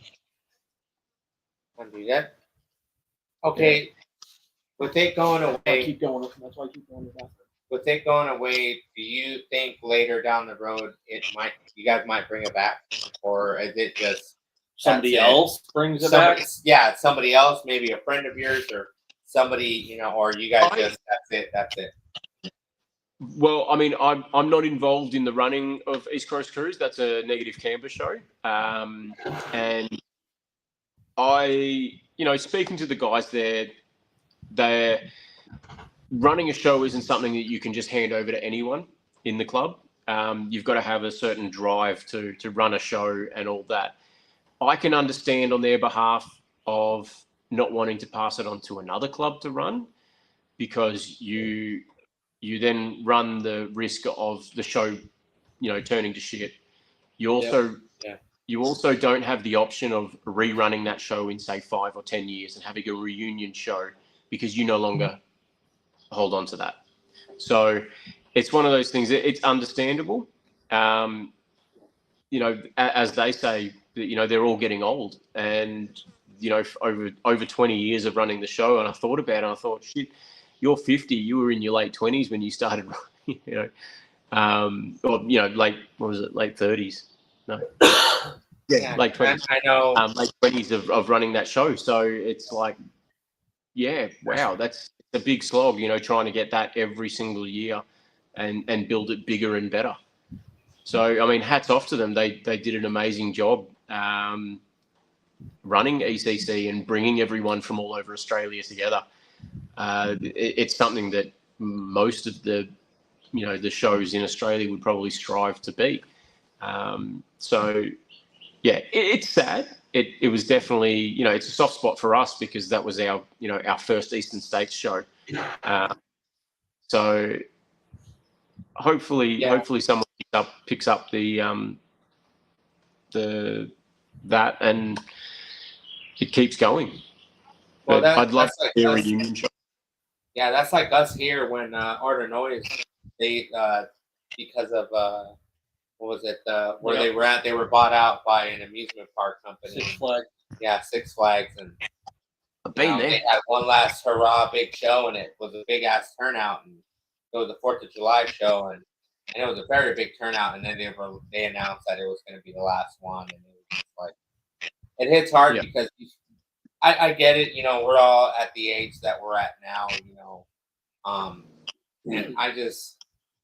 it's like that Twilight Zone episode, if we keep being young and doing what we're doing, we're not going to fall victim to being old. We're not going to sit there and grow to that, Like if we keep kicking the can, we're going to stay young. If we stop at some point, I feel like, we're succumbed to being the normal that, oh shit, there's that old man. That's what I look at. You're only as old as you feel. Yeah. And also goes for the attendees too. Like there hasn't been a lot of young blood come through the mini truck scene to help, start again and start fresh. So a lot of the older guys they've got families, they've got kids, they've got, more responsible sort of jobs that they can't take time off, So it makes sense that, attendance started to drop off. Local finesse, Australia definitely represented ECC. Okay. They just took out the club rep trophy. Oh shit! Club participation. Yeah. Oh shit! That's tight. That's not an easy one to pull off. I know that's not an easy one to pull off. I think at a day to remember, it was a tie in between. I can't remember what they said on the podcast, but Forbidden and somebody else. But Forbidden lost by like 2 cars. So if they took it this year, that had to be a lot of fucking cars. Oh yeah, That had to be a lot of trucks out there for them to take it. trucks, cars, everything. So then, with ECC being gone, is there any other show comparative in Australia that might pick up kind of where ECC? Yeah, so I would say probably one of the longer running shows that has a good backing and name behind them would be Halfway Havoc. Okay. So they've been going for a fair while now. I haven't been to one personally. I'd love to get over there. And then you've got some other big shows in different states like Island Fever in Tasmania, which I've been to three times now. When I first started going to ECC, it was ECC, and then a few months later, Island Fever, and then the following year was ECC, and then Island Fever. And because Tasmania is separate from Australia, you got to take a ferry over, so you can throw your car. Oh yeah, I remember that. That's where I seen that video when they were driving. Oh, and Boots were talking about. Yeah, where you roll in and you park, and then you're drinking on the boat. Yeah, which is awesome. And to be honest, when I first went over in the Volvo, like I'd driven the Volvo across from WA all the way over to ECC. I'd left the car in Melbourne at my grandma's house, and then flew back over a few months later for Island Fever. Took it on the boat. Oh shit! Island Fever is it's a different show. Like it is rowdy. It's good fun. I did my first ever burnout in that Volvo as far away from home as I could. So if anything went wrong, I was in trouble. Oh yeah, dude, that's the shit. Like that's badass because like, it just clicked. It just clicked in my head. So in Australia, they have all these rules and regulations on all these bagged vehicles, right? If they're engineered and all that kind of Yeah. stuff, and they're written off on. Yeah. Well, like Bootsy, I think it was Bootsy said they only get a certain amount of days to drive their vehicles Oh yeah, 3 on months the out. roads. Yeah. So that's why all these shows are spread out so far in between. So it gives everybody time to fucking drive Exactly. and cruise it and It enjoy it just clicked. Like after he was saying like, oh yeah, and then like 2-3 months later, it's like, oh shit, that's right, because we've got weeks later, but we don't Yeah. have to go through the same No. hurdles they have to go Well, through. no. But it all makes sense now why everything's so spread out and so far out. These Not guys are driving necessarily. days to go Yeah. to shows. It's like Bo said. When he was here. He goes, "You guys can drive your shit boxes everywhere over there. Fuck, you can't. You can drive your shit box, but once you start getting it painted, and doing stuff, they start stopping you." Yep. I was like, "Damn." He goes, "Yeah, because you can drive it clapped Well, out yeah, and whatnot." doesn't Bo have like a Monte Carlo or something like that? Yeah, something. And he's got the van. Yeah, and then he's got that clapped out van that he can drive everywhere, and the top doesn't do shit. Now he's got the fucking so it's like Yeah, that's not Okay. necessarily the when you get your case. tag and you go 5 years. If you're full registered with your vehicle, you can drive it every single day of the year. So this car here, we've got a rule here in WA, which I think is majority of Australia. So for Club Rego, it has to be a rolling 30-year-old car. And this being a 91 is now, I could register it as a club car, like club registered car, which limits me to 30 personal days and 60 club days. Yeah. But when you register for a club day, you don't actually have to attend the event. You can just write it down and be like, oh, I went to this show. And be like, it basically covers your ass. If you get pulled over by the cops or you're in a crash, you're covered by insurance and all that. So you can say to the cops, oh yeah, I was at this show today. Oh, okay. So that's what Bo was talking about. That 90 So day. that's why they That's where the 90 days. So that's You're on for a full us, register. like a 30-day Drive tag. it Yeah. every day of the year. Because here we have a 30-day tag, so you can get a 30-day tag, a 3-day No, a tag, 30-day club tag. a 30-day club tag. So for the whole year, no, you have 30 days to. Okay, you can mark this off as a club day.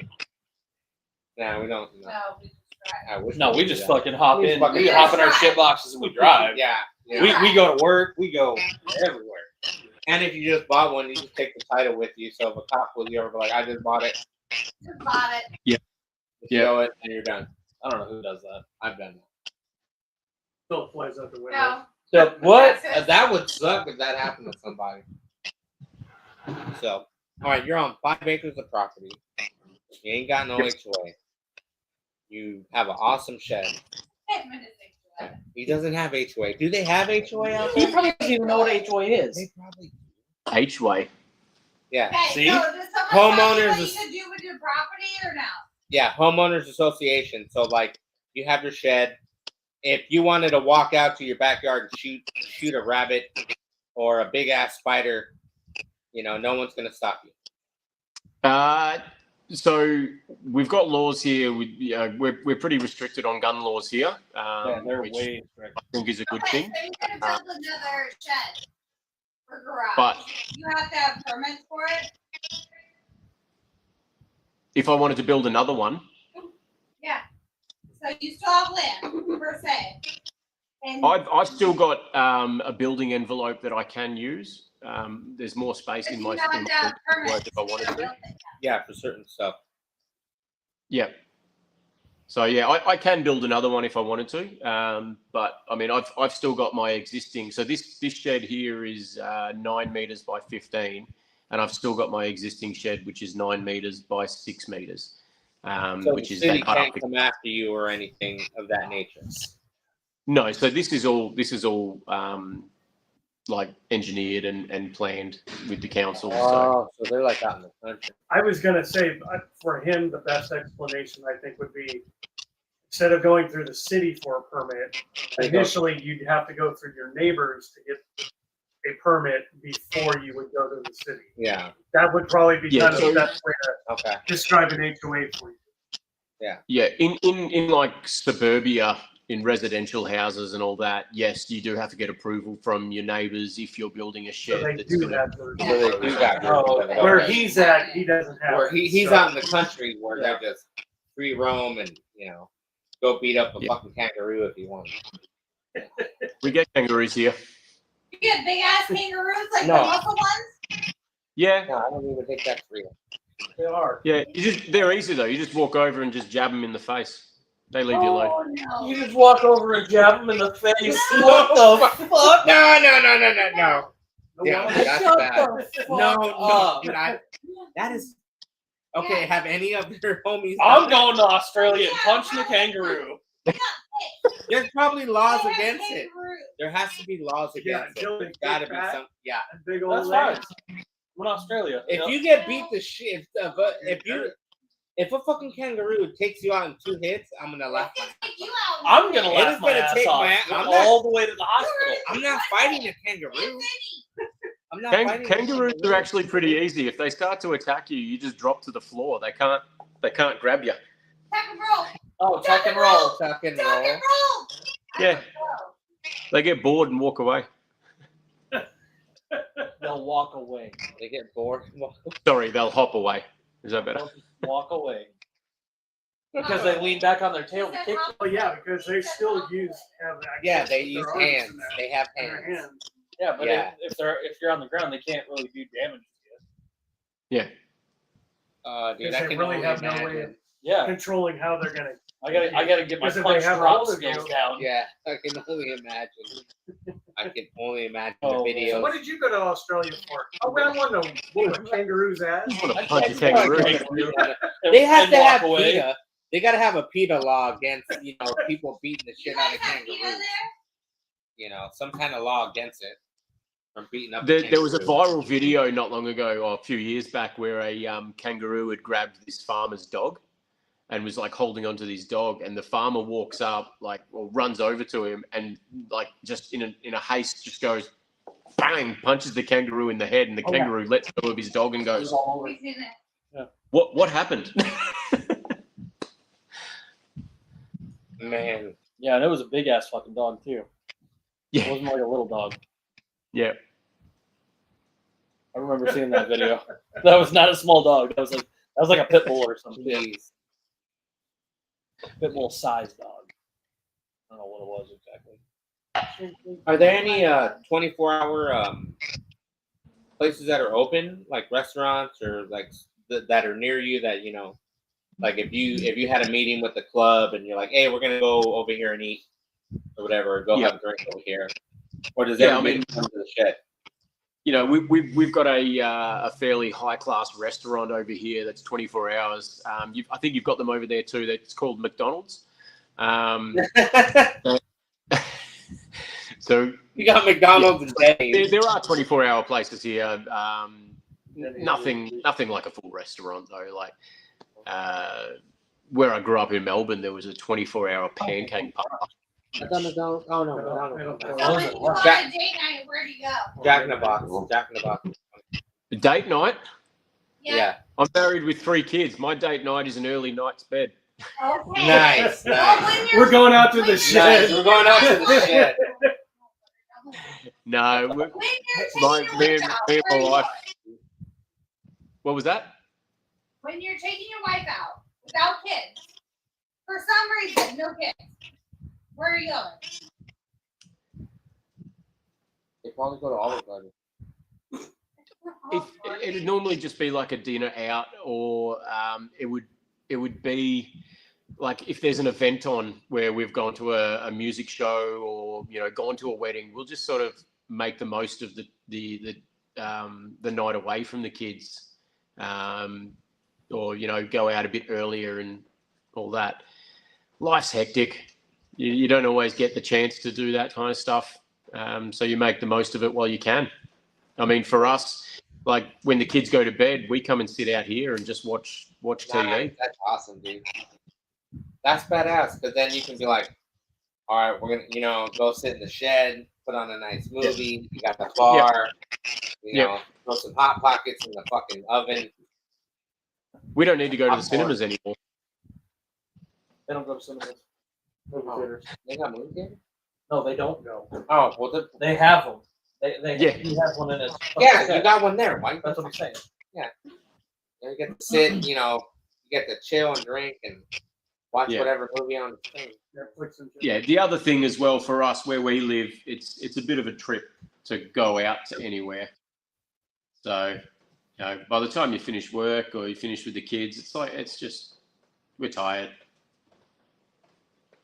Is there any upcoming shows that you're gonna head to other than Out Fever? That are close or that you and the family go to? Or just depends on the distance. In WA, there's no shows until we run the next one in June. As for over east, there's Island Fever in February. I think it's March. There's Cruise to the Pines. Yeah. Cruise to the Pines, okay. The Perfect Poise. So that show's going then. And then you're sort of looking a bit further on throughout the year. So they're all sort of spread out. I've got a trip to Bali coming up next month next year for a wedding. So that sort of knocks me out, taking too much time off work and family and all that. So I would love to be able to fly over to Melbourne for the Get Down show. And then possibly back again for Island Fever next year if they do that. Man, but I think driving is it is quite an expense. I worked it out. So for us to drive, we drove from where we are to the border of South Australia and WA, which is about a 15-hour drive. And then the next day is from there to just north of Adelaide, which is about 12 and a half. And then it gets a little bit shorter as we stop at other houses. It's like another 9-hour drive and then 7 or something to the show. For myself and Tommy to do that drive, it was split up over 12 days. It's, what was it? It was 8,152 kilometers. Don't ask me to do it. That's not so far. You go sit on your phone yet. It does sound Do the far. math. That sounds far. And it was over $2,000 in fuel, like just under 1,000 liters of fuel used. So it's not feasible to do that drive for us. 1,000 liters of fuel. So you probably had an extra gas can, maybe. We have a jerry can, yep. Yeah. But we used it once. That was it. So it's really just petrol. How far is the petrol station from the distance of where you guys? I know that's like 264 gallons. That's a fuck ton. Dude, that's a lot of gas to drive, bro. Holy fuck. Well, that's like where they have halfway. It was Halfway to the fuel. middle of the world. What is it, halfway Australia, where you took the picture? Yeah, so that's in a place called Kimber. Yeah. And that is what they call the halfway of Australia. Wow. Oh, that one picture. Yeah, where it's like. Yeah. That's what I'm saying. There ain't no gas stations out that way. Yeah, that's why they always take the Jerry. Yeah, there are, but a lot of them are spaced out a few hundred kilometers. 200 kilometers. That's a distance. 120 miles. 120 miles. Yeah. That's It's a whole lot of you don't put a big enough fuel cell in that shit. Oh yeah, you'd be fucking pulling over like every 5-10 minutes. No, my thing's big enough. That's what she said too. Full should be good for where I'm at. Yeah. Anyways, back on the rant. But it's definitely like I highly recommend like anyone that's ever gone, I wouldn't mind doing the trip. Do it. It is a whole lot of nothing. There is a lot of boring times, but it is an experience of a fighter jet. But it's fun when you're something lowered, right? like when you're with a bunch of your friends, With your going to friends, do a bunch yeah. of stupid shit. you know, you driving can't- an inch off the ground, you yeah, know, you can't beat Yeah. that. You you really cannot can't. beat that at all. No, it's just like when we go to Pines. Yeah, We go to Pines or we go to Vegas or Yeah. you know, yeah. So Cali or it's fucking awesome. fuck, Utah. Yeah. Red Rock. Rolling in the Red Rocks. You know, but what's tight is like, is there anything you wouldn't not want to build? Like, you know, you've built the limo, you built the Volvo, you got the sheriff, you got your rodeo. Is there anything newer that you would like to build, or are you just trying to just still, you know, keep it old school and, you know? Yeah, I think the newer you go, you start to run in a lot of like electrical upgrade dramas and things that that just make it a lot harder to do. Plus, the cost of newer cars is, you know, it takes the fun away. You know, you're spending 30 or 40 grand on a car to cut up. It just I want to build shit boxes for life. I know, right? Ain't nothing wrong with that. Ain't nothing wrong with that. Yeah, and look, props to the people that go out and buy $100,000, pickup truck and then throw it in a shop and get a full chassis made and body drop it and all that. But we don't have that kind of coin to just we don't have fuck you money. So It's not wrong. We do not You're not have wrong, fucking man. money. You're not yeah, wrong. not everyone can do money that. or oil So money or, we do. We work with what we can do, and we build cool shit that it might not be the prettiest thing on the road, but it's cool. Or it's you fun. yeah, that's okay. But there's probably people out there like that, that got fuck you money, and you're just like, that's cool. Yeah. I like your build. Yeah. It's just like us. We don't have fuck you money, but No. we make do with what the fuck we do have. Yeah. But we know a lot of people that got fuck you Oh, money. we know a lot of people that got fuck you money. Yeah, a lot of people that got fuck you money. And the way I see it, people with these, $60,000, $70,000, $100,000 bills that they trailer to a show, and cool, beautiful car, absolutely 100% respect to you.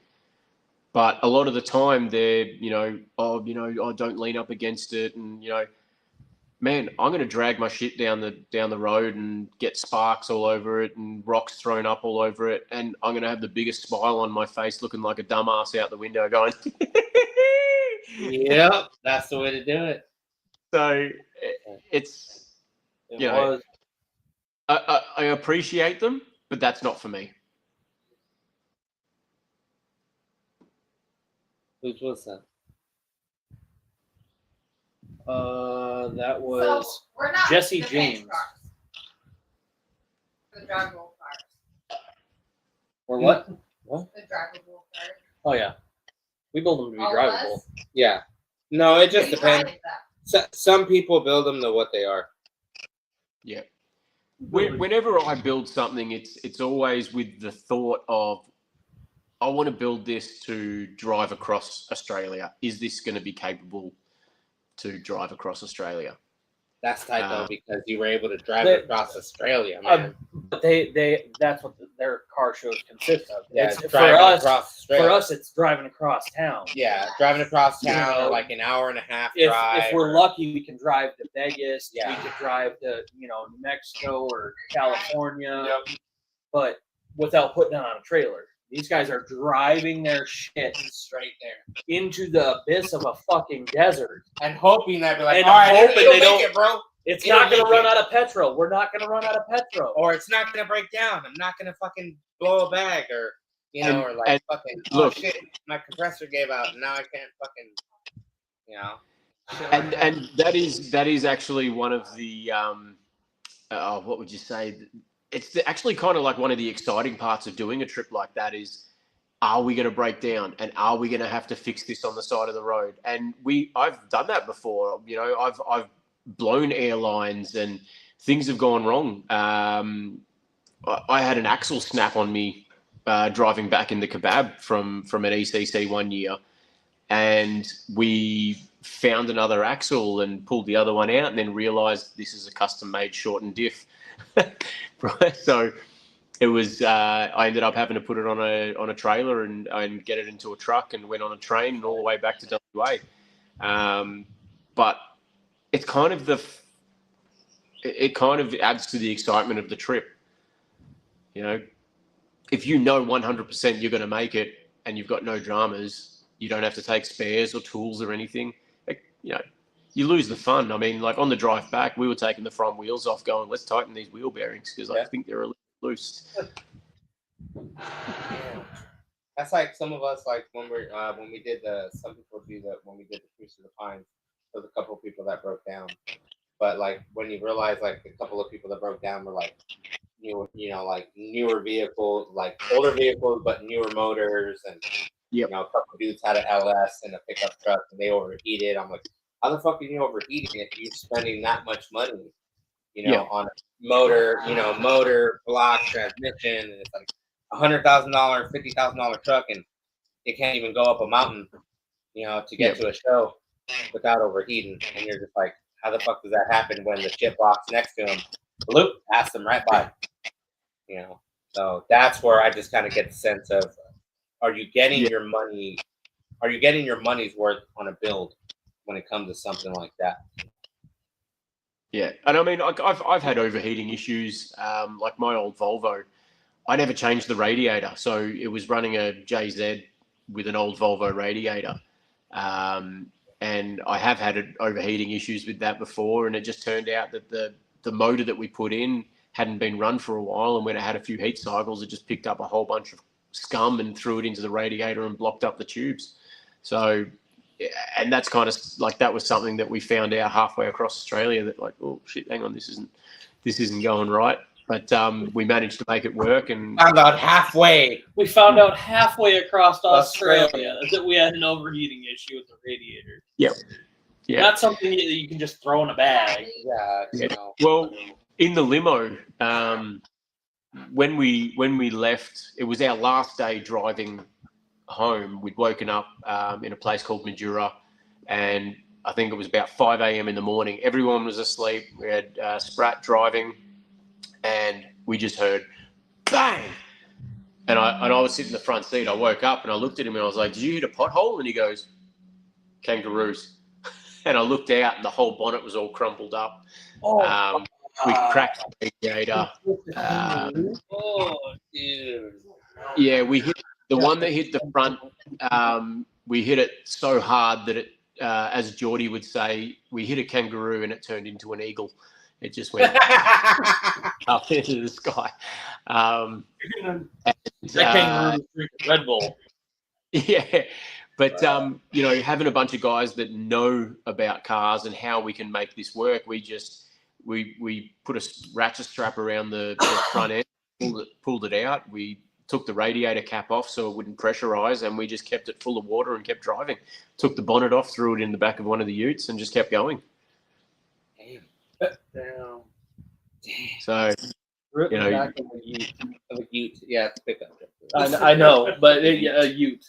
But there's so many utes out there. There's a lot of utes. There's the car utes. There's a truck utes. There's not that many out here. That's why I'm saying, like, no, the only thing we have is that weird ass fucking Hyundai, Santa Fe. no, you got Kingston. Oh, Kingston, yeah. Kingston still has all his utes. I was actually watching one of Brian's videos the other day, and they've got a, is it a Ford Maverick? Yeah. We got the Ford Maverick. Yeah, we have a Maverick. We've got exactly the same thing. It's called a Ford Ranger over here. But when I was looking at his, I realized it's a unibody. Yep. With the one we've got, is the tub is separate from the cab, and it's called a Ford Ranger, but it looks identical. Yeah, it's the same thing. All they did was they took off the word, like, instead of putting Ranger, they just put Maverick. Yeah. But we do still have a Ranger. Yeah, we do got the Ranger, but it's different. It's a Ranger Yes, no. we never got your Ford Ranger. Yeah, it's a Maverick. It's the same No. thing. No, it's not. They're fucking Mavericks. Yeah, that's a Maverick. It's literally is it cab chassis? The only Ranger we get is Raptor. Yep. Yeah. Here, Rangers are smaller. Maverick. Yeah. Are the smaller trucks, like what would you like? You would see like a. It's a mini truck. Yeah, it's a mini truck. It's a glorified Mazda B22. Yeah. Yeah. our Ford Ranger over here is a separate cab to the chassis, to the tub, where the Maverick is all a unibody. So it's a true truck then. On over there. Yep, it's a true truck. That's what's Yeah. crazy. 'Cause they got that, and they do have Mazda. They got a different. It looks like if Honda, like a Honda Highlander, or pickup truck that they have. Ridgeline? Yeah, the Ridgeline. So their Mazda looks like a Ridgeline. Yeah. Like the newer ones that they have. And then they have the El Camino, which is Well, it Holden version. the Holden. Yeah, the I was Holden. gonna say old version of it. Holden version of it. So, dude, some of the trucks, some of the vehicles out there, and the power that are coming out of some of those smaller motors. You guys right if I go and piss out of me dick hole for a minute? No. No, you're good. You're good, man. No, you're good, man. If you need to go, all right. That's how we do it here. Live. That's how we do it. Hey, if you gotta go. Hey, bring the microphone. With No, you. yeah, take your microphone off, way. That was great. I'm gonna go take a piss. You Okay, gonna my go take a piss out your piss hole too? No, I know, but I gotta see you. You want to put my dick hole? You go piss out. Uh-huh. I'm gonna use that one all day tomorrow. All day. That was funny as hell. Oh man.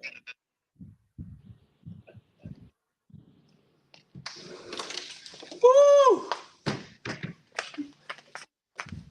You're having a good old time out there. Oh, Moses went for one as well, did he? Yeah.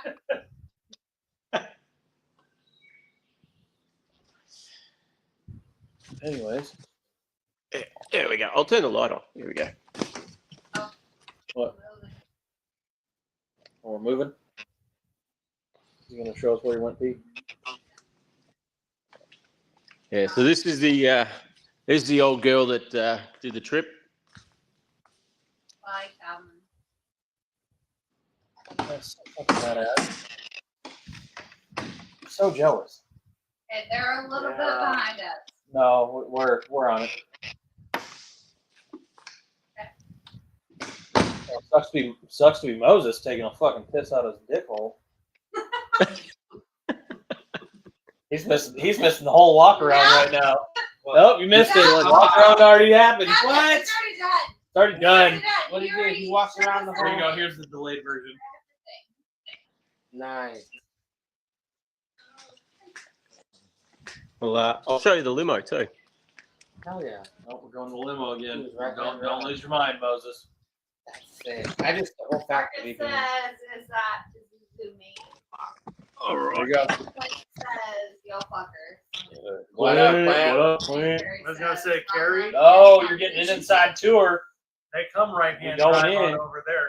It's not a conversion for them. Oh, what the fuck? So when we first got this limo, there's these little perspex lids for the Eskies. Oh, okay. There was one missing on the other side, so I decided to make my own, which also turned into a Coke table. That's Oh, cool. nice. Yeah. And Tisco, if you're watching, I believe you were the first person to use it when we rocked up at ECC. I don't know if you've heard of Tisco from ZA. We rocked up at ECC in the limo, and he jumped in the car in the limo, jumped in the back seat, and just racked up. He actually stole the car one night too when we were there. He actually stole the car one night. He realised the keys were in it, so he just jumped in, took it for a spin around the compound. I mean, that's some shit we would do. Yeah. Yeah. See the keys sitting in somebody's Yeah. shit. Oh, we are fucking with this poor bastard. Yeah. Moving down the street. Where the hell my car go? Dude, where's my car? Dude, where's my limo? So badass. That's still tight. He called me. He's like, "Oh, does the sunroof work?" And I was like, "What the fuck are you doing?" But yeah, this He calls. He calls. Hey, did your sunroof work? So this is the next project. We've got some nice old. I think it's just badass. That's a Holden, you said? Daimler. So Daimler was actually what the royal family used to use before they went to Rolls Royce. Damn, dude, that's nice on the inside. Yeah, it needs a little bit of a tidy up, but it's also another one of those things that's like I don't want to make it show car. It's going to be a little bit rough around the edges. Like a rat rod kind of. Not overly. Just like you can see a bit of like paint fade and like on the roof as well. So I'm gonna fix that up. Paint it in a two-tone. So I'm gonna silver the top and then just gonna airbag it and leave it as it is. Yeah. Yeah, hell yeah, dude. That's The thing's so dope, though. I think it's badass. Like out here, you would see that on Jeeps. Yeah. You'd see that on hydraulics. Yeah, Like to that's, see it on air, like there's something different. Yeah. even out here, that's something different. Yep, I think the only one you would see out here on air technically is that one car. Yeah. And then I got the yard cars all around the property, and I don't know if you can see out near the pool. There's a little mini. Oh, yeah. Like- Yeah, there's a pool right there. I know there's a pool, but I'm way behind. I see the mini. Yeah, way over there. Yeah. Oh, now I'm gonna wait. Yeah, so it's I turned that one into a water feature. My my wife said, "Oh, I don't want a big water feature." I made it a mini one. Isn't there? I'm not sure. Oh, there is one. Yeah. I turned my phone sideways. I can see it now. Yeah. Oh, You got. Hang on. we I'll, do that. If you want, I'll take you around the front where I made a water feature out of an old Vauxhall. This is tight because we don't, don't- this is the only time we're gonna see this, and then unless we go out there and Unless we come. once we come out there, people, yeah, right? this is like. Yeah, that's it. So there's All the right, other guys, mini. if you guys want to send us the funds to go to Australia, let us know. We're trying. Our trip is to try to get out there. Tired of waiting. Yeah. Come over here. I'm like, I'm tired of Come waiting. over here, please.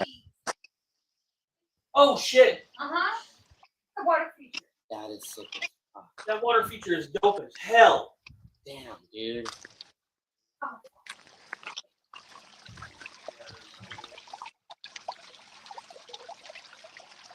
That is something else.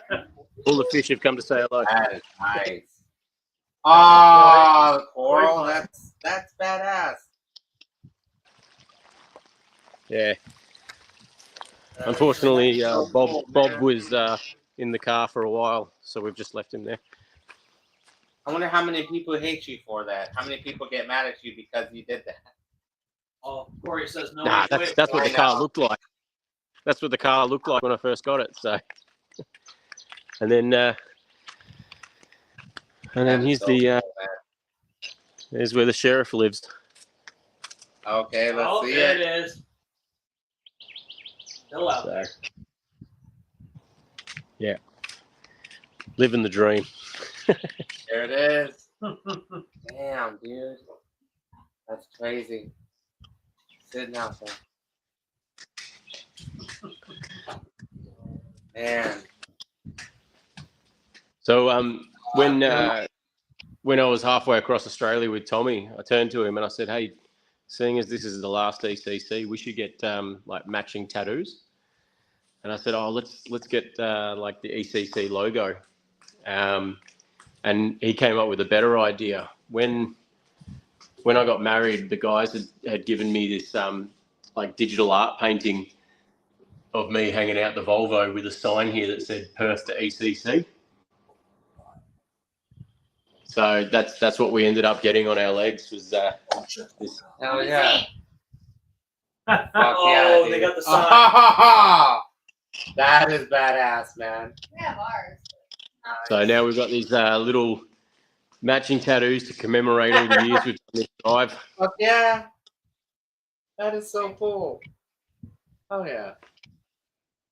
So we did similar. Yeah, him, Put your head over there. Bearded Beauty and his old lady, they got married at Cruise to the Pines. No, we got engaged. Engaged. Engaged. And then when they got married, when we went back to Cruise to the Pines This last year. last year, they fucking him and his old lady got their head tattooed.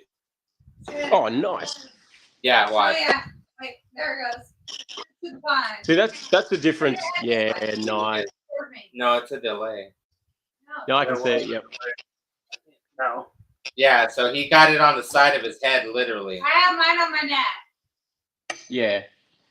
The difference here, when we call it our old lady, we're talking about our mum. No, No. Over here, old lady is like girlfriend. Like Wife. your girlfriend. Yeah, okay. Wife, or, girlfriend, No, wife. old lady is not a girlfriend. Well, I don't know. That's what I call my old lady. When I have an old lady, I'm like, that's the old lady. No. So what am I thinking? Well, for me, it's a different term.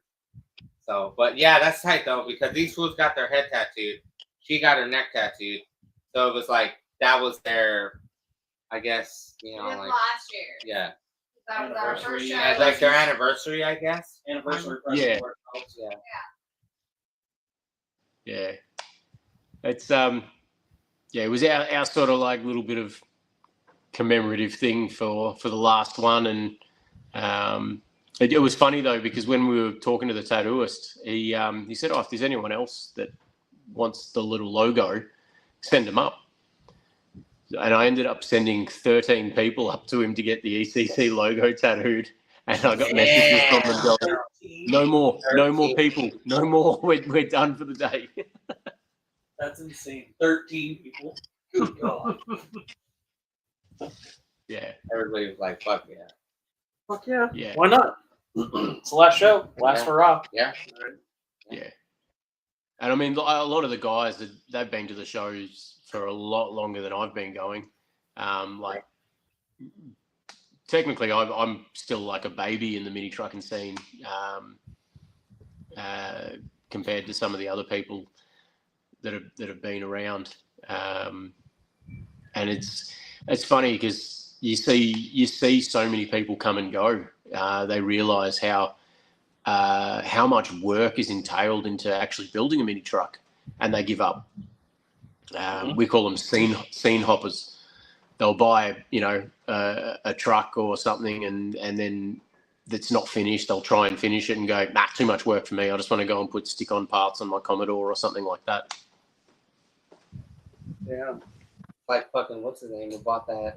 We have a lot of those Who bought people. Fuse's old truck, and then holy shit, it was Love in it for a little bit, and then they don't. yeah, Yeah, it was okay. in a condition of what it is, and then it's like, holy crap, dude, what happened to that thing? Oh, it's neglected over year after year after year after owner after owner after owner, and it just becomes, somebody gets it and they're like, oh yeah, this is great. Shit, there's so much work that has to go into it. It turns into oh shit, this is a deep money pit that we're in all of a sudden. Yeah, people are like, I don't know no, if you got just whatever you same see over on there, TV but videos and TV, It's not that simple. If you don't just- have the, you don't got the pockets. You don't got not even the pockets, if you don't have the resources, if you don't have the knowledge, if you don't have the drive to put it back on the road the way it should be, and then take a step back and enjoy it for a year or two, and then step it up again, and then enjoy it, and then step it up again. That's what I did with Frontier. Countless times, over and over and over again. Yeah.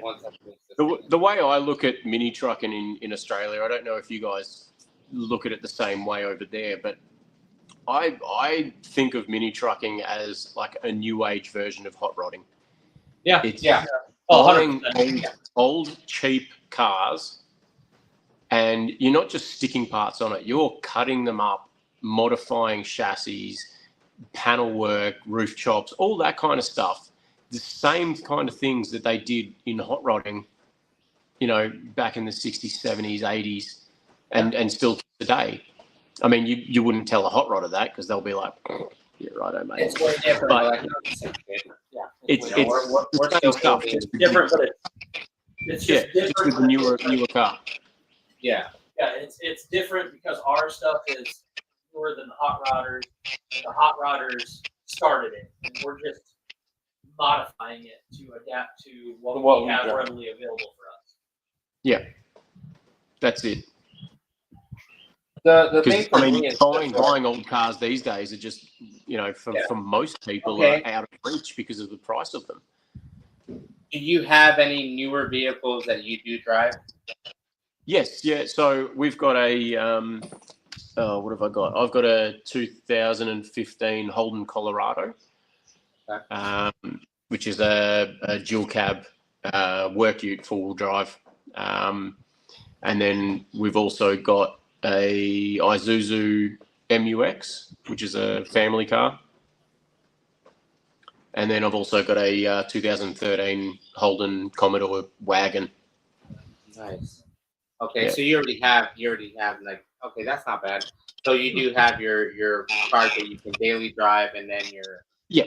your weekend, your toys. That's right. Yeah.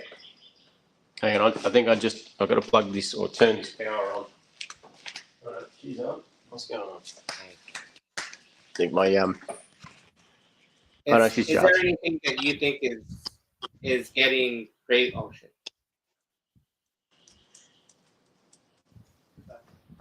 Is there anything that you think is either changing the game in Australia in terms of how the builds are being put together? Like every year, someone's doing something different. Is it getting better and easier to build a mini truck out there, or is it still okay? You got guys that are hand building parts still, and still doing stuff like that. Yeah, well, I think there's definitely two sides to that.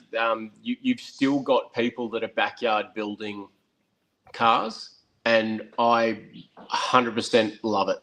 I love the people that are out there still learning, because I'm one of them myself.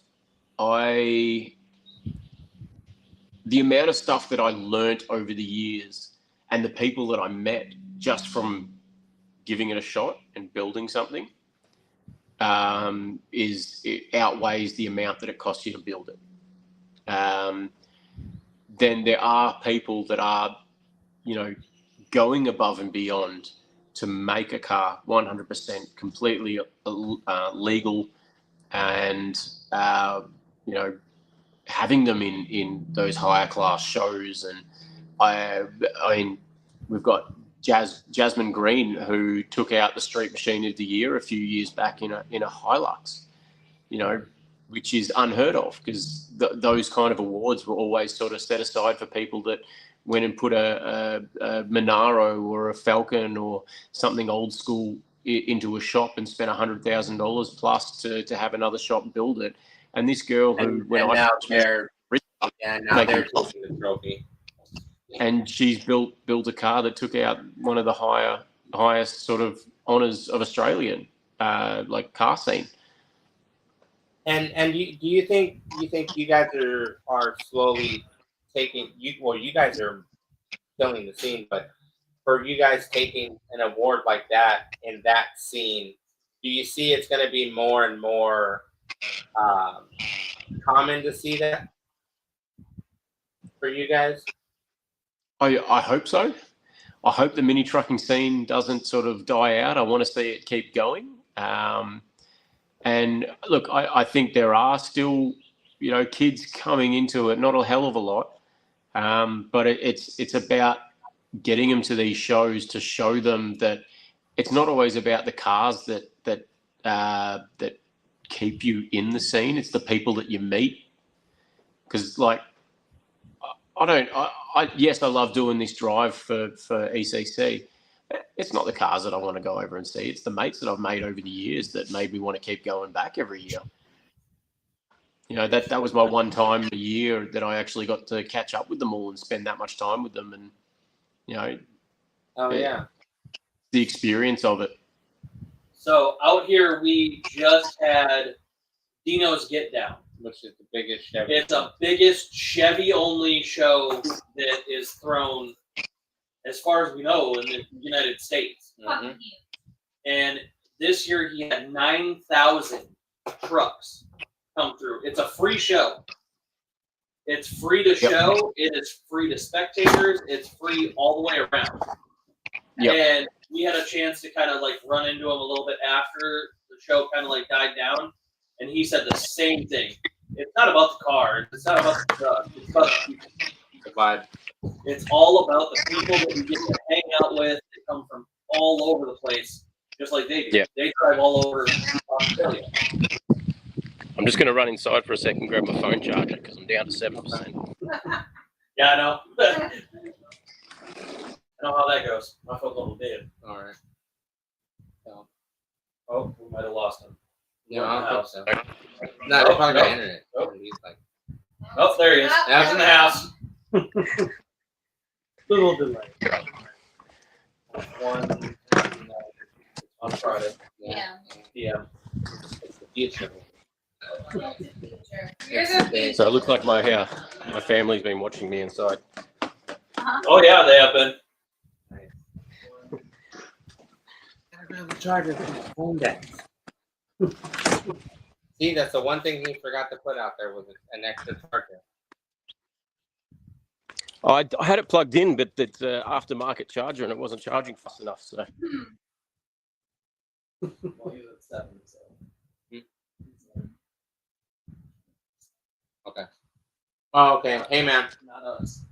Okay. If you're that low, you know, and you want to kill it, we can kill it so you can, you know, Charge phone. start your phone and go hang out with your kids and whatnot. we'll see how it goes. If I cut out, it's been an absolute pleasure. That, Otherwise, I'll grab the iPad and I'll keep going.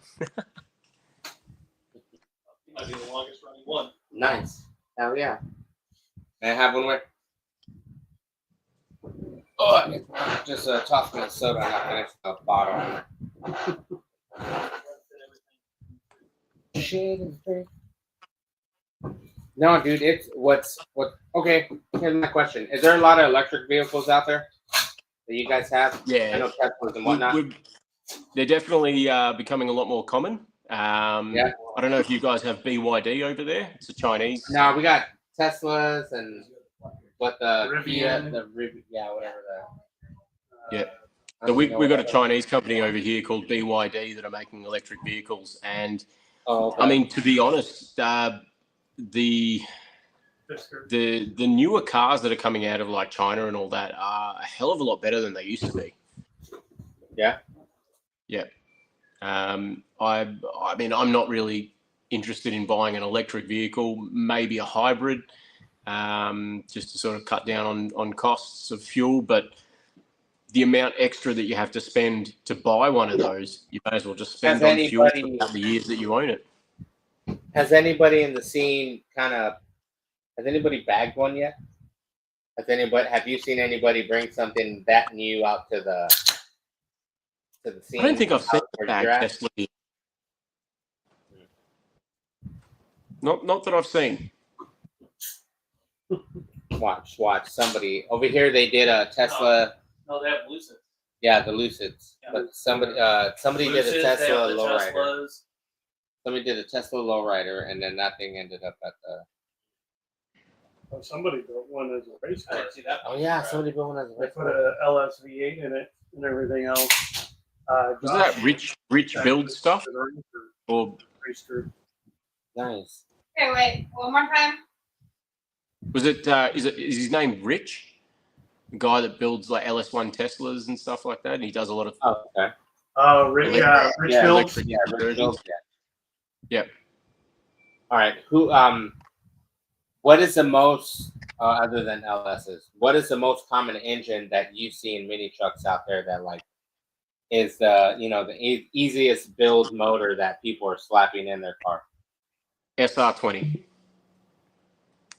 Yeah, definitely. They're a Really? so like a Sylvia. With a turbo? They're a 4-cylinder. Yep.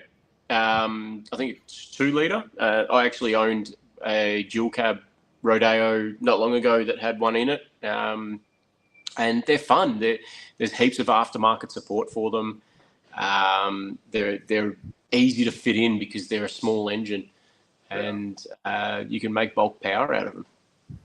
So that's one that you would see, like, if you went, like, but that's the most, like, how many trucks at ECC had one of those in it? Well, actually, this year at ECC, I think there was probably only maybe less than a handful of cars that I noticed had an SR20 in it. But I think majority people tend to stick with the original motors, apart from LS conversions. People throwing. There was a couple of JZ mini trucks there. This one being one. So. Yeah, there are still people going and doing the conversions, but I think a lot of people, they spend all the money on doing the airbags and all that kind of stuff that the engine is a down the track thought. Unless they got fuck you money and they're just fucking slapping everything they can at it. Yeah. Like, look what I put in there. Yeah. Yeah, and look, still I cool. was gonna say, the SR is inexpensive, small displacement. You can, with the turbo, you can definitely get plenty of power out of it. Versus the RV, where it's a little bit bigger engine.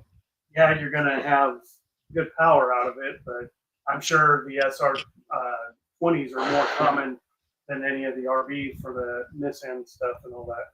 I just look at it as junkyard wise. How many SRs are in a junkyard that you can go and be like, all right, cool, we can go grab this out the fucking at a junkyard with the computer and whatnot, build it, and then shove it in a fucking Ute, or fucking, or like in a Toyota or a Hilux, Yeah. This is what we're gonna put in. They are still out there. You just have to be very quick. There are still companies like that do Japanese imports and stuff like that. But Japanese motors and all that, they're in the last few years have just gone through the roof. Like this motor, I paid $1,000 for with a gearbox. Now you'd be looking at $4,000 plus to find just a motor. It's Fuck. That's like LS without the standalone harness, without the tranny, you're like at nine something. Yeah. They say it's cheaper than eight. No, I'm gonna say watching the Bearded Beauty build his. Nah, it was almost cheaper. It was not. It was almost like It's not. it was almost $10,000 just to do the motor and the fucking harness and all that. Yeah. Then on top of having to still had the regular tranny, and it's just it's not as cheap as people think it is. But No. Sure. Yeah, and there is a lot of work to it. I had, a great support group around me with the club, and Hayden, who he's the guy where we built this at his shed. He is a Toyota genius when it comes to wiring and all that kind of stuff. He's done that many conversions into old Cressidas, and he's got a 2J Crown. That it's handy, having people that know that kind of stuff, that are happy to lend a hand. Yeah, we got a homie here, Tanner, Mr. Wire Master. This dude just anything with wheels on it, he can wire or refix. But it's when you look at how you have to have the patience to do that. Like I hate doing wiring. Oh, it's straight over my head. But he's like a master at it, and to him, it's like, oh yeah, to him, it's just going outside and watering the grass. You can knock some shit out, But it is complicated because you're taking a mess of shit and you're trying to make it nice. And it's like when you buy a mini truck, you're taking a mess of shit and you're trying to make it nice, Yeah. And then you got to make sure, okay, am I driving a death trap? How far will the death trap get me? And will it start without blowing up, or catching fire, or, So. But like I said before, fun of it, it's not knowing if you're going to make it. Yeah. Right. Yeah. But well, okay, and that's I know you've seen it, Wes. The shows where they have like the Biscaynes and the Impalas where they're like smash the bits.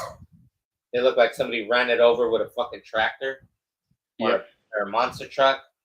I've seen them. Yeah, insane. Like I've never seen them here in Australia, but I think it's like is it over in Japan? Yeah, or like something? I've seen it. I'm like, I don't get that, but I'm just like, okay, maybe that's like patina when we drive around here, where it's like, over there you drive it all smashed to shit. Yeah. I've seen some videos where I'm just like, I don't get that, but all right, Yeah, I'm not sure how that car started when they first got it, whether it was better or whether that's how they got it and they went, let's just keep driving it and enjoy it. Do you guys, you guys do have under construction, like when somebody bring out a frame or just like a roller or whatnot? Yes, I have been to a few shows where I've seen, people bring some, chassis that are getting a lot of work done to them and you can appreciate them before they put a body on it. But I on the other side of that, I think, some of the shows are too far away to throw that kind of thing on a trailer and trailer it there just to sit it down on the grass. So you don't get a lot of people doing it anymore. But,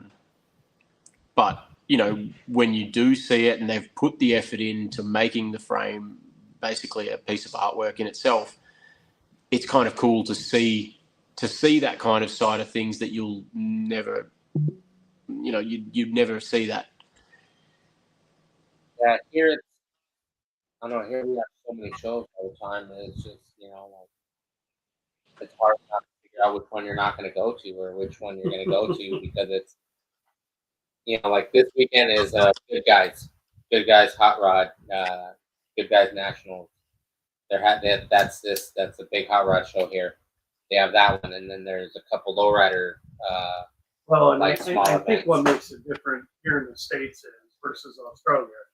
We have patches of open areas of land between our states and everything else, where it seems like the coastal areas, there might be some inland areas that have people, but then you have larger patches of nothing, open areas, more so. So where we could literally go from one coast to the other, and everything in between, for shows throughout the year. Yes. For them, yes, literally, as he everything said, is coastal from one towns. side of the coast to the other. So that's got to suck on gas. Literally suck on petrol. Like you're like, all right, cool, I just filled up, and then you're like, yeah, I'm halfway across the world, and I got to fill up some more.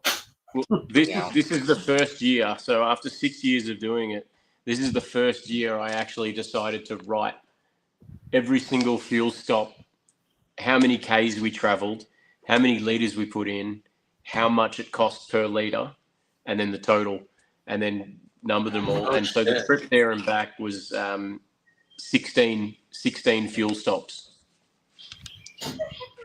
16 fuel stops. holy shit! Holy crap! And 1,000 liters, you said? Yeah. So it was 930 liters of fuel that we've used.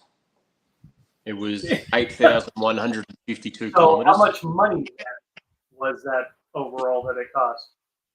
$2,116.64. Roughly. So it's it's not a cheap trip for us to do it, but it's the experience that we get to have that makes more than anything. No, we went silent. Sorry.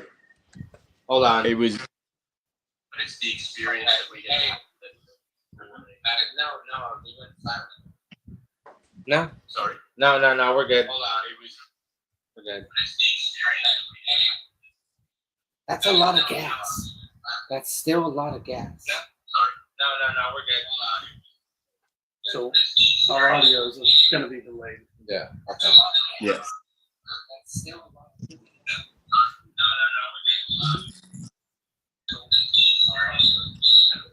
It's still so much that you're spending, you know what I mean, for the drive, and then 16 stops. Still so much that you're spending 16 stops. So that's, I mean, that the cost of that we split over the two of us. You know, plus accommodation along the way, accommodation at the show, you know, registration for the show, all that kind of stuff. At the end of it, for a 12-day holiday, it's not too bad. Registration, so all that kind of stuff. For a 12-day holiday, not too bad. Okay. I don't know how far off our guy is. Oh, okay.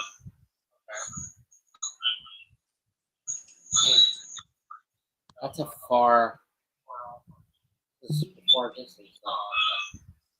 16 stops, that much in gas. I don't know what that would be there, but that's like us driving to California. No, it's farther. 16 stops, that much in gas. It's probably like 3/4 of the way across Across Vegas. our country. Outside Disney.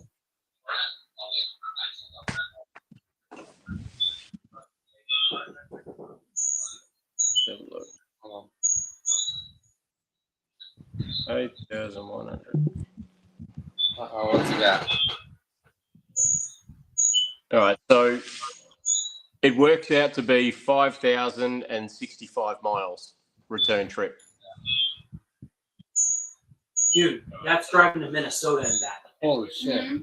No, that's going to the coast. No, it's East coast of that. oh yeah, no 5,000. Yeah, that's right. Yeah, that's literally, yeah, that's from coast to coast. Damn, dude, that's fun as fuck. Australia's that big. Yeah, Yeah, that's fucking Holy big, dude. shit! and mind you, that's just the United States of America. Can you imagine Canada from farthest point to farthest point? It's almost double. That's why they have that whole halfway across Australia stop. Like you're literally driving halfway across the country. Yep. You know, you're driving halfway across the country to go, to go check out a show or go do something. That's wild.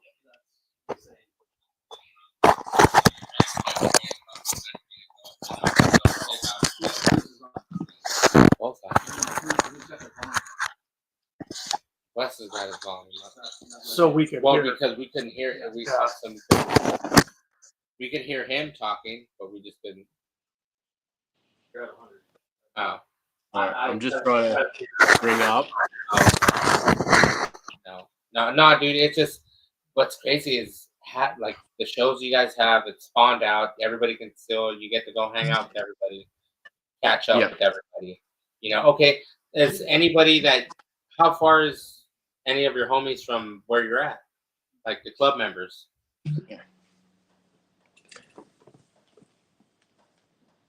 Holy crap! Dude. What? Island. 40 hours, Holy shit. and it's not even across Australia, dude. It's like a third. Not even a third. It's a quarter. Damn. Yeah, that's from one side to the other. Wow. Holy shit! So how many? If you drove hypothetically straight through, no stopping, how long would it take you? It's almost 2 days. That's like driving a mini Nashville.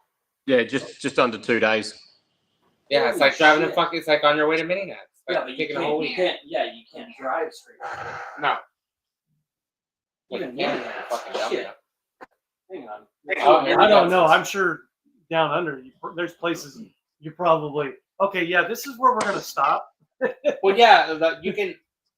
Is there campsites or anything that you can pull over while you're driving halfway across the country? Yeah, definitely. So there's a lot of like sort of motels and stuff that are part of a petrol station, Like rest stops gas and station, stuff? and they have rooms that you can rent for the night and all that. So I think because it is such a popular tourist trip for people to drive around Australia and all that, there are stops along the way where you can stay. There's also stops where you can pull up and set up a caravan and all that kind of stuff. So it takes you 40 hours, we'll call it 41 hours to drive one way, correct? Yes. That's Correct. like driving to Maggie and back, and then driving to Maggie and back to get home. That's the equivalent of what they do. It's double. Like, that's our farthest mini truck show that we could possibly go to out there.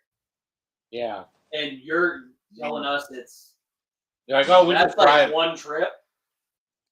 That's Yep. insane. That's I just want that's to put it. that, That's dedication. but that takes most of us mini truckers out here.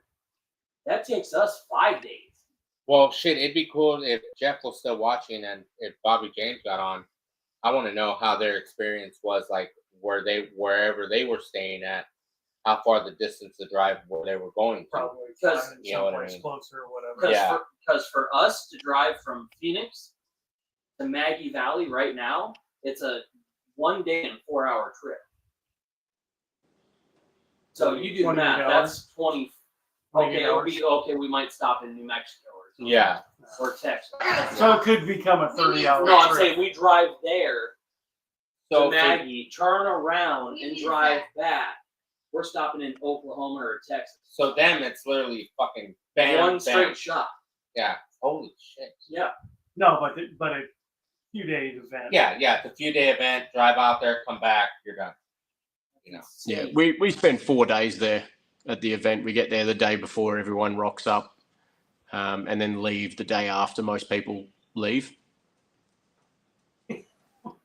We know ours is barely like 3 day, like Cruise of the Yeah, Pines. like Cruise of the Pines was technically Was 2 days. 2 days, but Oh, 3 we- days we if you turned it camped into out a already. 3 day. So 8 or 9 days. Yeah. They're For spending him. a little over a week To go on out to there. go there, hang out, and back. That's their mini nats. Yeah. That's their mini nats. That's And their. We're that's their- doing mini nats in 2 weeks. and they're They're already. supposed to leave on a Monday, hmm hang out at mini nats, and then turn around and don't get back until Thursday or Friday. Yeah. That's insane. But most of these guys are trailering. Could you imagine actually driving from here to mini nats and back? He just did it. No, I know. I'm saying one of I our know. Oh, vehicles. fuck no, dude. That would be so much gas. And No, a bitch Think to about drive. truck and trailer. Oh Yeah. shit, yeah.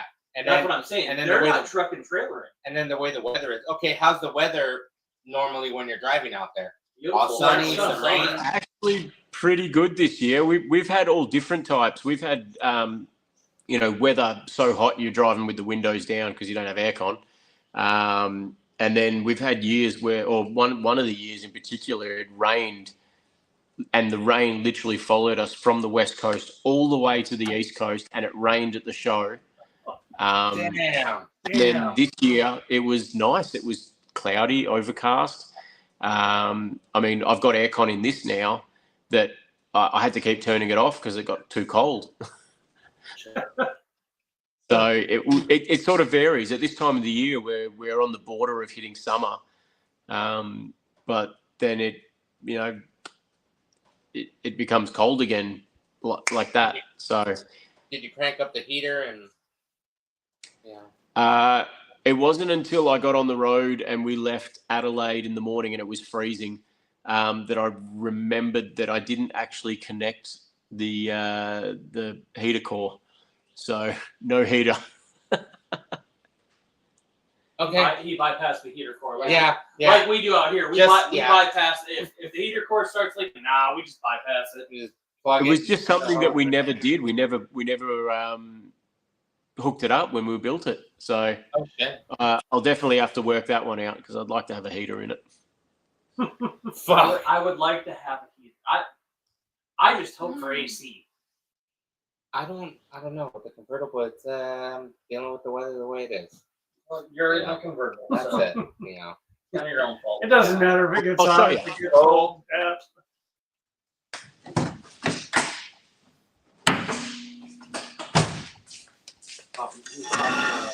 On it. Oh, nice. Like, wait, what is it? Even has a hood prop.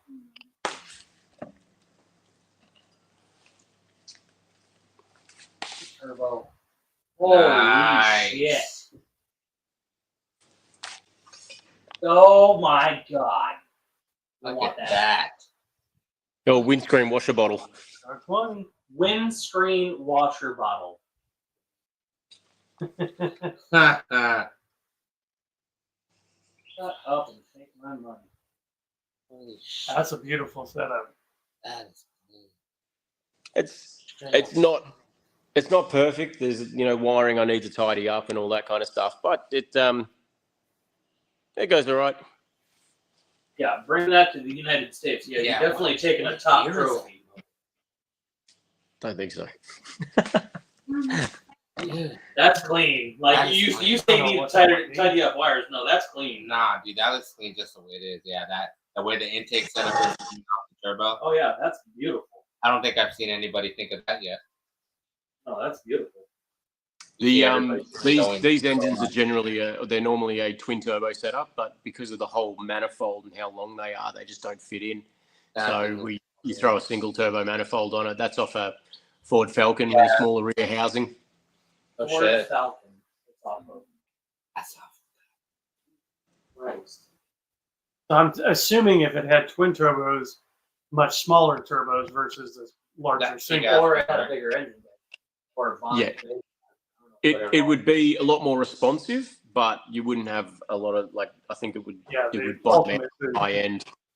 Yeah. Okay. Yeah. And so that's why we put a There'd be smaller no rear housing turbo. on it.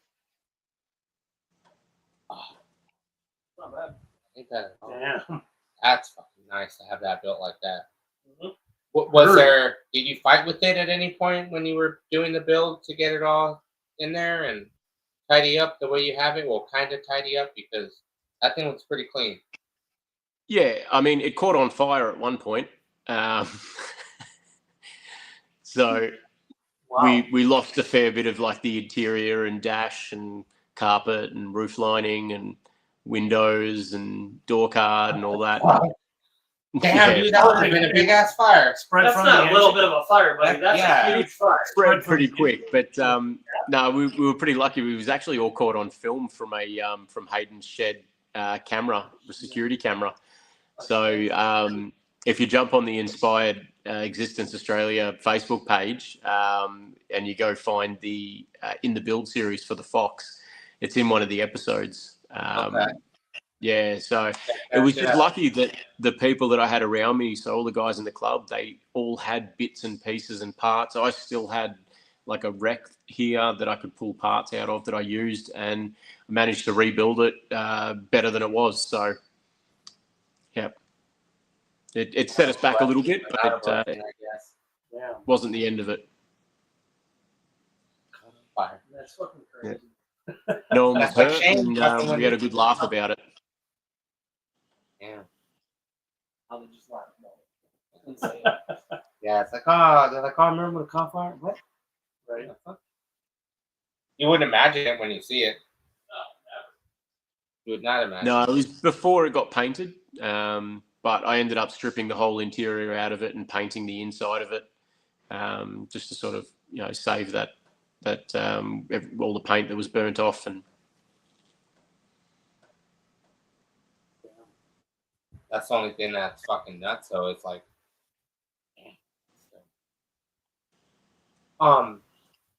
my question, and I got this is like where you build it back from when that happened. Are you kind of finished with it? Are you still gonna add more stuff? Or are you just done with it and then move on to the next? Or are you gonna build it? Or will it be taken apart again to get more updates? I don't think so. I'm happy with the engine. I'm not going to be building the engine. The only thing is we're going to fix a lot of the cracked bog and stuff like that. That was some pretty horrendous work on it in previous. So we just got to do that, repaint some parts.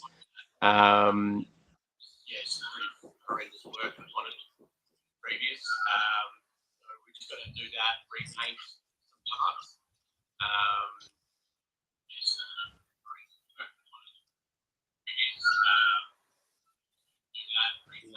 Oh, because you just Is said it a bit delayed, is it? Yeah, so we'll repaint it. I don't have any huge. I've got no. We're on a delay on here. Yeah, I've got no like ideas. I don't want to body drop it or anything like Well, at that. least you're gonna repaint it. You know what I mean? Or kind of. Yeah, yeah. So one of the boys in the club, Mitch, he used to work in a paint and panel shop. He taught me a lot with doing some stuff. He's got a lot of knowledge himself. So we're just going to chip away at it at home. We might paint it in a booth this time, but it's one of those things. It's like it's not made to be perfect. I don't want it to be perfect. I want to be able to go out, drive it, enjoy it, and if someone opens their door into it, not try. It's not made to be perfect. I don't want it to be perfect. Go out, drive it, enjoy it, and if someone opens their door into it, That's still tight though, because you get to do that. You know what I mean? Because most people, like when they so-called finish a truck or finish a truck where they believe it's finished, they have it done to what they think it is, and then after that it's just like, all right, cool, move on to the next thing, or oh yeah, this is what it is before I take it apart again. Yep. Yeah, I like the idea of people, people buy old trucks and they keep them the way they are, because it's sort of a bit of a homage to the way it used to be, back in the day when it was first built. But I also, I do like the idea of people making things their own as well, taking an old truck and repainting it and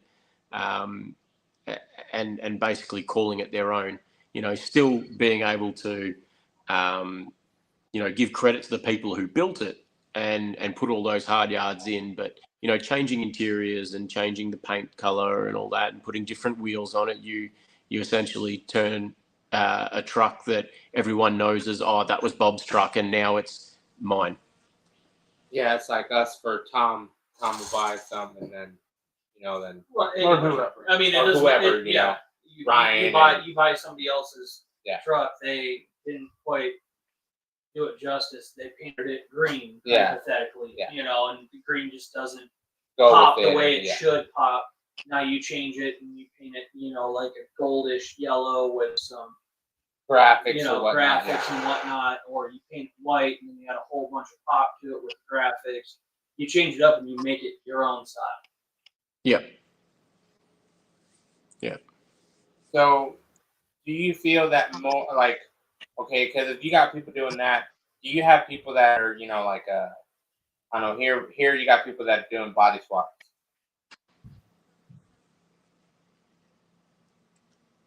So what you say, like reusing a chassis and so like slapping a Colorado chassis and motor on like a BMW gutting it, cutting it up and slapping it on a Mustang or something. I think on the other hand, is doing that is that some of the old trucks where people might think about that, the chassis under them are so old, they're outdated, they've got better technology, that it's not really a good idea throwing a new body on such an old designed, frame. All right, and then all right, here's another question. What is the most craziest thing that has happened on some of the truck runs that you have been on? Are we talking like people or something to do with the car or? Yeah. People, anything. People. Well, I mean, you can't ask that question without knowing about Plum's cock. Plum's cock. Plum's cock. I don't even want to. Well, I want to know now. What the fuck? Plum's cock. Okay. The history on that. It's not a truck show without seeing Plum's cock. He's definitely. Wait a minute. Wait a minute. Is he the guy that in one of the videos was like in a gold suit? Yes, that is Plum. He is an absolute legend in Australian mini trucking scene. He comes from Tasmania, and he comes to these shows with dress ups. He just puts a smile on everyone's face, like Nice. man, yeah. And you I love being able to catch up with him when I can. Yeah. Look, there's some dumb shit. Like one of the shows, one of the guys broke his back, and another show, Dags, he did a front flip onto the water slide that we made, and I'm pretty sure he cracked his coccyx bone and ended up fully bruised. Yeah. There's definitely been some fun had. Like I'm pretty sure one of the guys wore a girl like a wristwatch.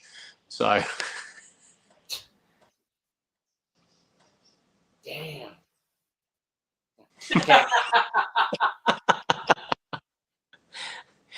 So yeah, look, there's things, there's good times that can be had.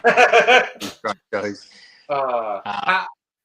Oh damn! I can only imagine I can only imagine like when everybody's like camping together, and everybody stays like in the same little lodge or whatever.